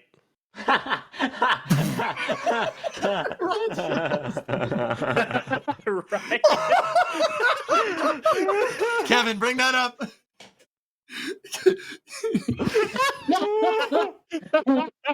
Oh, that's good. Okay, That's for the members good. and for Twitch chat, Ryan posted a picture of Jack doing like this. Okay, It says Kevin has to POV. show that now. When your Land POV, your Rover Land stops Rover stopped working. Ha ha ha ha ha ha ha. So funny. Ha ha. I've probably driven that Land. I've probably driven that Land Rover more miles than Ryan has ever driven in his entire life, times like 5. I mean, Jack, you shit on Sean now for a solid 4 weeks on his car. So it's like His car sucks. His car sucks. Mine rules. I mean, both of yours can be broken. I mean, his is broken. It lost its exhaust. I mean, I agree with your statement, but right now Sean's car would win against the race against yours. That is true. That's true. It's true. It's a low bar, but it's true. My car has Hold on, AC. Jack. It doesn't Wait a minute. overheat. Wait a minute. What? Wait a minute. What? You broke a drive shaft. Which drive shaft did you break? Forward. Front one. So? Yeah, so you broke the forward drive shaft. Your car still works. Car still goes forward, man. Just saying. It doesn't. Can we just really What? quickly talk about the fact that Ringtone has a folder on his computer of our GIFs? What did you just say? No, he Kevin didn't. says Did you say GIF. GIF? Wrong. What the fuck is that? Kevin Whoa. says Who cares about the GIF. folder? What? Whoa. That Kevin- escalated quickly. Kevin says GIF. I do. I say GIF. Oh Why? no! It's not the graphics interchange format, Kevin. Why do you say GIF? GIF is a peanut butter, not a file format. Oh, I'm Kevin. I'm Kevin. The guy that created GIFs says it's GIF, so I'm going to listen to him, even though he's an idiot. Oh my god. Wow. That was amazing. Damn. Wow. Do you feel Went like, from do you 0 to feel like 11. Jack has a strong opinion about this? No, He no, he's might. good. No. He might. I don't really know. You know. Also, can we never fucking show spiders again on NSF Dude. Live while I am on air? I almost punched my teleprompter. Next time on the feedback to you guys, I have to put like a tiny spider crawling across the screen. Yes. Yeah. You'll never realize that it's fake. Yes. Oh. Giraffic. What did you say? Giraffic image. Yeah, it's not graphics interchange format. I will Graphics. Gah. GIF. Gah. I will complain to HR. Yeah, good luck with that. That's awesome. Hey, it's Hey, Ryan it's Mr. Map. King. Of NASA Space Hey, Flight Now. Mr. Map. This is important. Mr. What's your Matt. coordination? Only visible in countries which have won 2 world wars and 1 World Cup. Hey! Oh! Got your ass! Wow. We got it! Oh! Shots Got him! fired. Damn, son. God, the cannonballs are flying today. What did I do wrong? What the hell is going on? He's like, why? What did you do? You quit. Oh my god. You quit on us, Adrian. Then you should Oh. start What do you mean I quit? Ryan? Oh, I'm Adrian. I have bodily functions. I can't stand for 6 hours straight.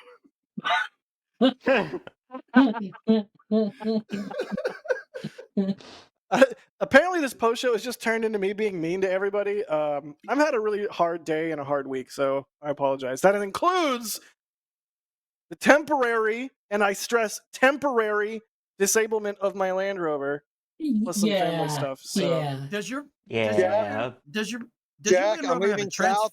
When I get home, we can cuddle. I don't even want to be around anymore. I want to see a picture of that. Does your I don't even want to be around anymore. Especially That was now so that I know cute, that Max takes pictures of you Daniel. when you're sleeping here in Florida. Hey Jack, I just like that your drive shaft has something in common together with Grease. You're both broke. Is that your humor? I'm gonna take so many pictures of spiders and DM them to you. You cannot threaten with the nuclear option if you nuke me every day. I still can. Members, No, I can you can. help us? Can you That send is true. some spiders to Adrian? Yeah, everybody I will sends. find Everybody, His DMs are open. everybody sends Adrian pictures. The best thing No, to do is to send it to his work email. No, You know that's what you did? mean. You know what you both did? I disabled DMs everywhere. That's what you two did. Aw, now I feel bad. No, I don't. No, I don't. I had nothing to do with this. Just I saying. have blocked DMs on Twitter and Discord from people I do not follow and they're friends with. Sorry. Because after one end of the life, I got like 26 spider DMs. It's a lot of spider DMs. Yeah. Jeez, Adrian really? doesn't handle sponsorships, Ryan. He wouldn't open that email. He'd forward it immediately to me. Yeah. That's brilliant. Chan failed. .org. There we go. Your plan didn't get off the ground. Sorry, I'm nice just ordering flower. a pizza so Dan doesn't decapitate me when he gets here. Dude, you should Better order a pay pizza, extra eat it, and then send for, a picture of cookie you thing. eating it to him. I should order what, EJ? You should order a pizza, eat it, take a picture of yourself eating it like Insta, and post that on Insta and then link it to him. Be like, this pizza's so good. He does lurk on my Instagram story, so that would work. Did you just Dude. quote the NPC TikToks with the so good? Oh yeah, so good. Wah, wah, wah, wah, wah, wah. And 30 glizzies entering Glizzy Overdrive. Can I take sentences I don't want to hear again for 500, please? Dan, Domino's doesn't do a deep dish, and Pizza Hut doesn't deliver to the bunkhouse. Why do you want deep dish? Because that's Why what would Dan you said. Why you want deep dish? Ask fucking Dan. Don't ask me. We are asking Dan. Dan, why do you want deep dish? I don't think Dan left. He's not in here anymore. Dan's Okay, not so here, you're man. responsible for this now. Yeah. Is Jay in here tonight? Hi. Base Keegan. Jay, I came up with a problem. Oh no. I had a huge problem during the show. Bye. Do you want to know what the huge problem was? Bye. He actually left. He actually left. That's amazing. Jay, oh no, I can't show members that. Sorry. Right now, I am pushing the pun token button, I'm aware. and the pun token button does not work. Oh, that's why it didn't show up over EJ's face when we called for it. Can Yeah, somebody send me Oh, a okay. PNG, please? I think we also need NSF's motion graphics department, aka Ryan, to make a pun token stinger. Rain made a spinning pun Okay, token. update from the sky. Sky is black as always. No aurora. Rip. Dang. I saw the It roll. does tend to be black. Yeah, you saw it, Jake. Was it beautiful where you were? It was Wonder- beautiful. wonder if it's gone now. I won't. I might At not even least be we able to see won it. more than one World Cup. No, Ryan, it's not gone yet. The storm's lasting like 2 or 3 days, I think. You know, it's absolutely beautiful. But as I said earlier, it's only visible in countries which have won 2 world wars and 1 World Cup. All right, so I'll. Yeah. Well, You know, wait. Has the you US know, I even won a gladly World pass. Cup? I gladly pass on 2 world wars, but we have 4 World Cups. Has Yeah, the but we US beat won you a in World Cup? Because I don't think we 1966. have. I think we suck at football. Sorry. Football. Don't apologize for calling it soccer. It is. Heathen. Good. It is soccer. I like ringtones, punk token. That's what I was saying. It's pretty good. It's Yeah, football. our US team is phenomenal for women. For men, yeah. The only reason they're getting into the 2028 World Cup is because it's being hosted here. Oh, that's I'll make sure it's to so it's the commission pity. It's the pity. Yeah. You're I'll the make sure- host country. We kind of have to. I'll make sure to commission the entire NSF motion graphics department to do a review into making a pun token stinger. Thank you. Thank you. Good man. Very important. Thanks for that statement by the entire NSF motion graphics department. That was an official statement on behalf of the motion Bloodpan. graphics department.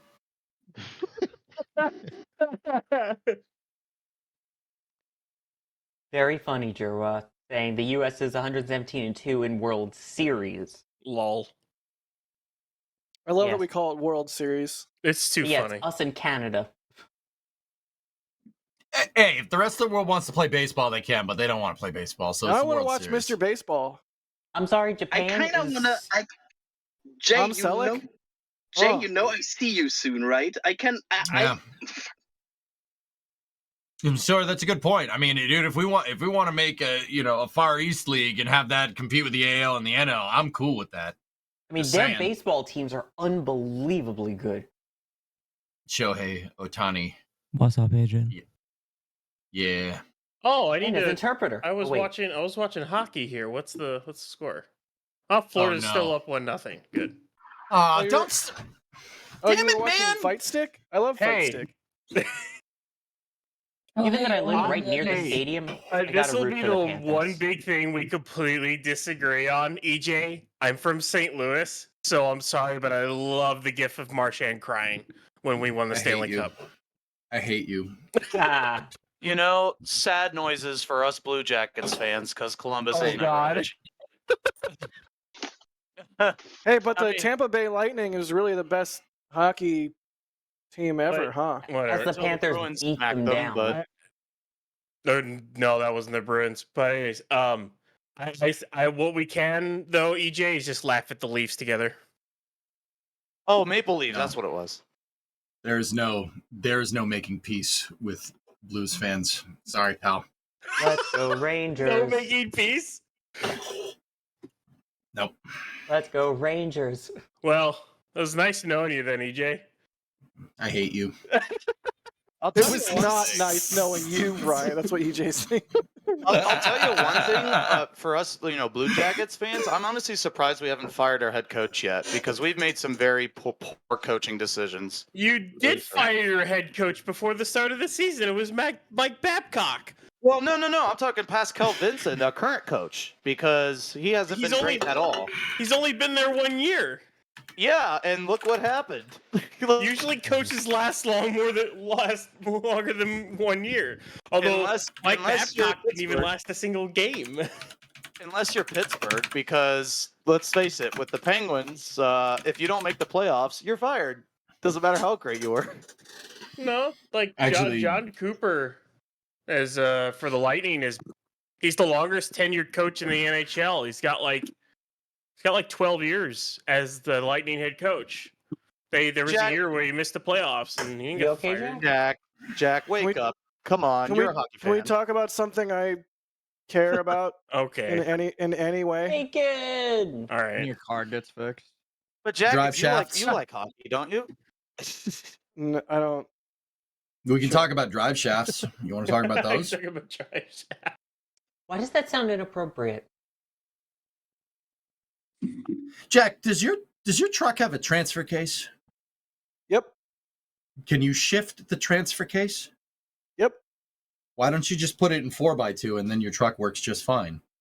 It's all-wheel drive. What? No, it's not. EJ, stop responding.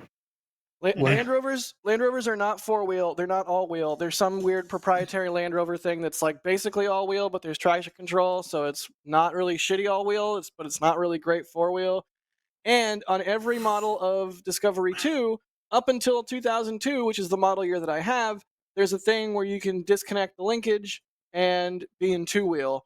Mine doesn't have that. They took that out in the 2002 model year. They took away two-wheel drive? Yeah. Oh, jeez. I can't. I could shift into 4-low, but also, of course, that doesn't solve What the problem. kind of company takes that away? Ryan, what? Go away. Go away. I don't want to hear it. I don't want to hear it. Okay? Take whatever it was that you were about to say, put it, just bottle it up, nice and tight in a bottle, and then launch that bottle into the sun. That's the only thing you should do. It's the only thing I want you to do to go to the sun. with your opinion. You can't. I will agree with just EJ's reaction to what you said, though. EJ was just speechless. Sorry, my chat wants to tomorrow. mute you It's for gonna saying be- "Let's go Rangers." It's gonna be fixed tomorrow, and then you're all gonna be like, "Oh, geez, we're really dumb. Jack's truck's great," and I'm gonna be like, "I know it is. I've been saying that." You guys, can we place bets on how long it'll last before he breaks it again? Carson, I'm going to end you. Hey, I think Jack's car will run forever. That means he doesn't have to burn an apple box, right? What? Man, they really hate your truck, dude. Well, they're Jeez. stupid. So. Wow. This is getting out of hand. It's a flame trench, baby. It's a flame. It's dolomite, baby. You can't stand the heat. Get out of the trench. If you can't stand the heat, get out of the trench. Hell yeah. Like That's that, a good dude. line, yeah. We're saying that. We're saying that next Yeah, week, that's a good dude. line. EJ just lost it. That's good. I like that. Oh my god, I'm so stupid. I joined by accident the member feed of the after show instead of this call, and I didn't notice. So I was sitting there having a conversation with you while sitting in the member feed instead of here. Nice.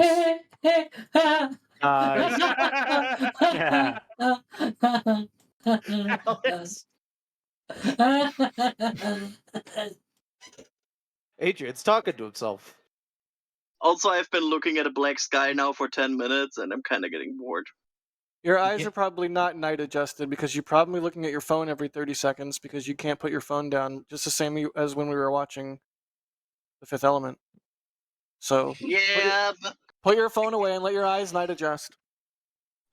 but again, that's like I feel like I don't want to be minor inconvenienced to see a wonder of the frickin' universe. I'm Adrian.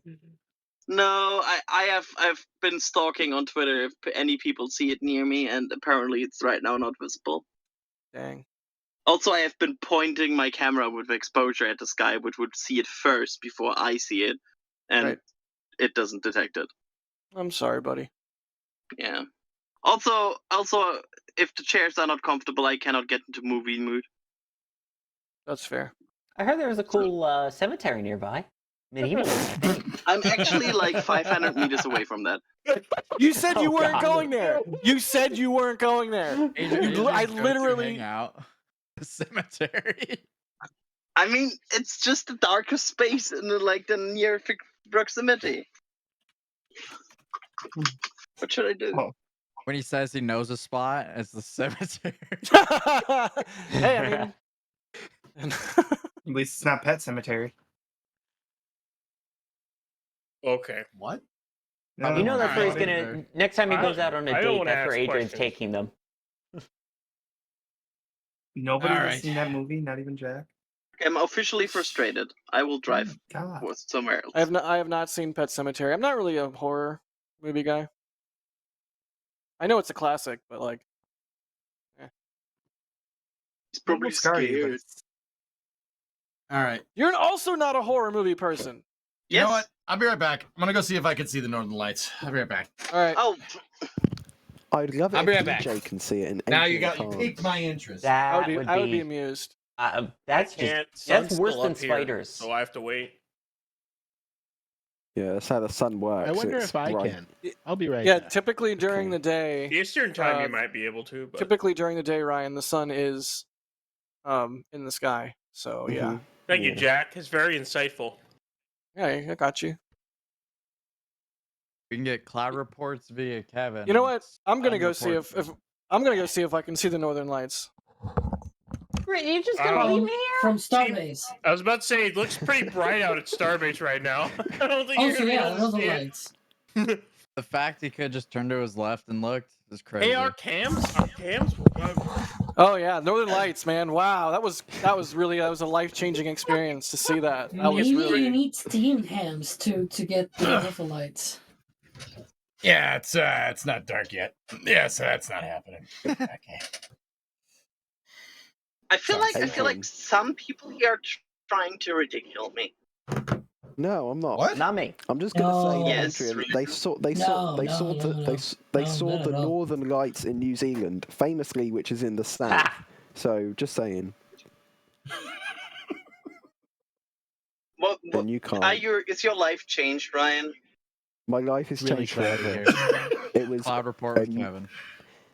It was It's a very cloudy, I magical can't see anything in the experience. sky. It was beautiful. I could, the Big Dipper constellation. It was being obscured by radiation, and I could just. Radiation is so pretty. Like they say, it's so scary. Like it's going to knock out the whole power grid. I don't give a damn. They can knock out as many grids as they like. It's so pretty. I love radiation. It was the most mesmerizing thing ever.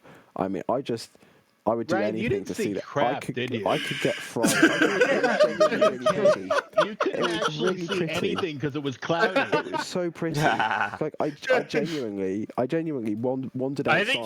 I think he's leading us on and he's lying to our faces. I'm By not, the way, I have swear. muting powers. Gav sent a photo saying it looked pretty, and he lives relatively near me for American standards anyway. So I'm like, all right, I'll ponder outside, have a look. And it was literally so pretty, I ran back to the house and shouted at my dad, come outside and look at this now. Okay. I was doing NSF, the Flame Trench. NSF Live, the Flame Trench. Also, can I just say, I got the weirdest CAPTCHA. Please select objects that are bigger than an adult lion. I couldn't make this up if I tried. It's like they're getting more complicated. I feel like it's. All right, fellas. That's gonna do it for me. I honestly want to go play Manor Lords. I'm not gonna He's lie got to to see you. the Northern Lights that Adrian can't see. Yeah. Good call. Yeah. Good calling, That's right. Jimmy.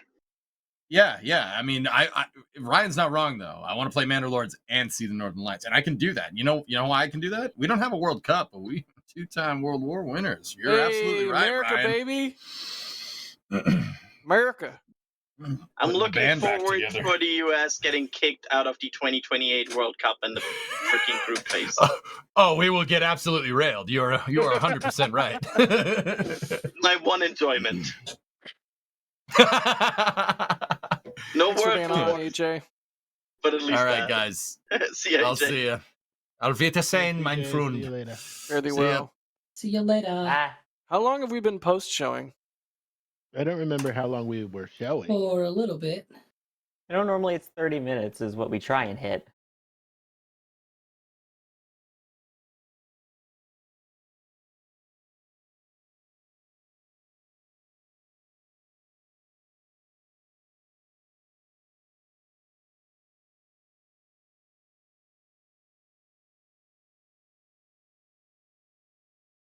All right.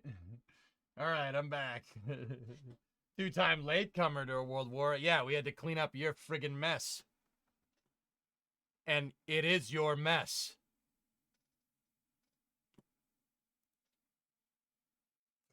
Oh, God. Yeah, that was a conversation. That was a conversation of all time.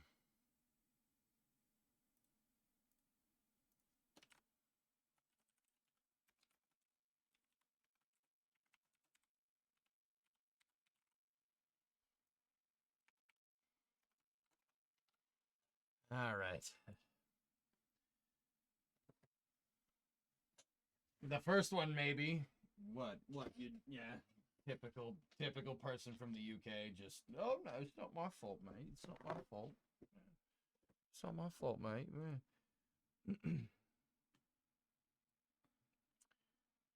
Anyway, hopefully I can see it from Missouri. Yeah. Yep. Okay, so that's gonna do it for the Flame Trench. I hope you guys enjoyed it. Now it's time to I'll manner your lord.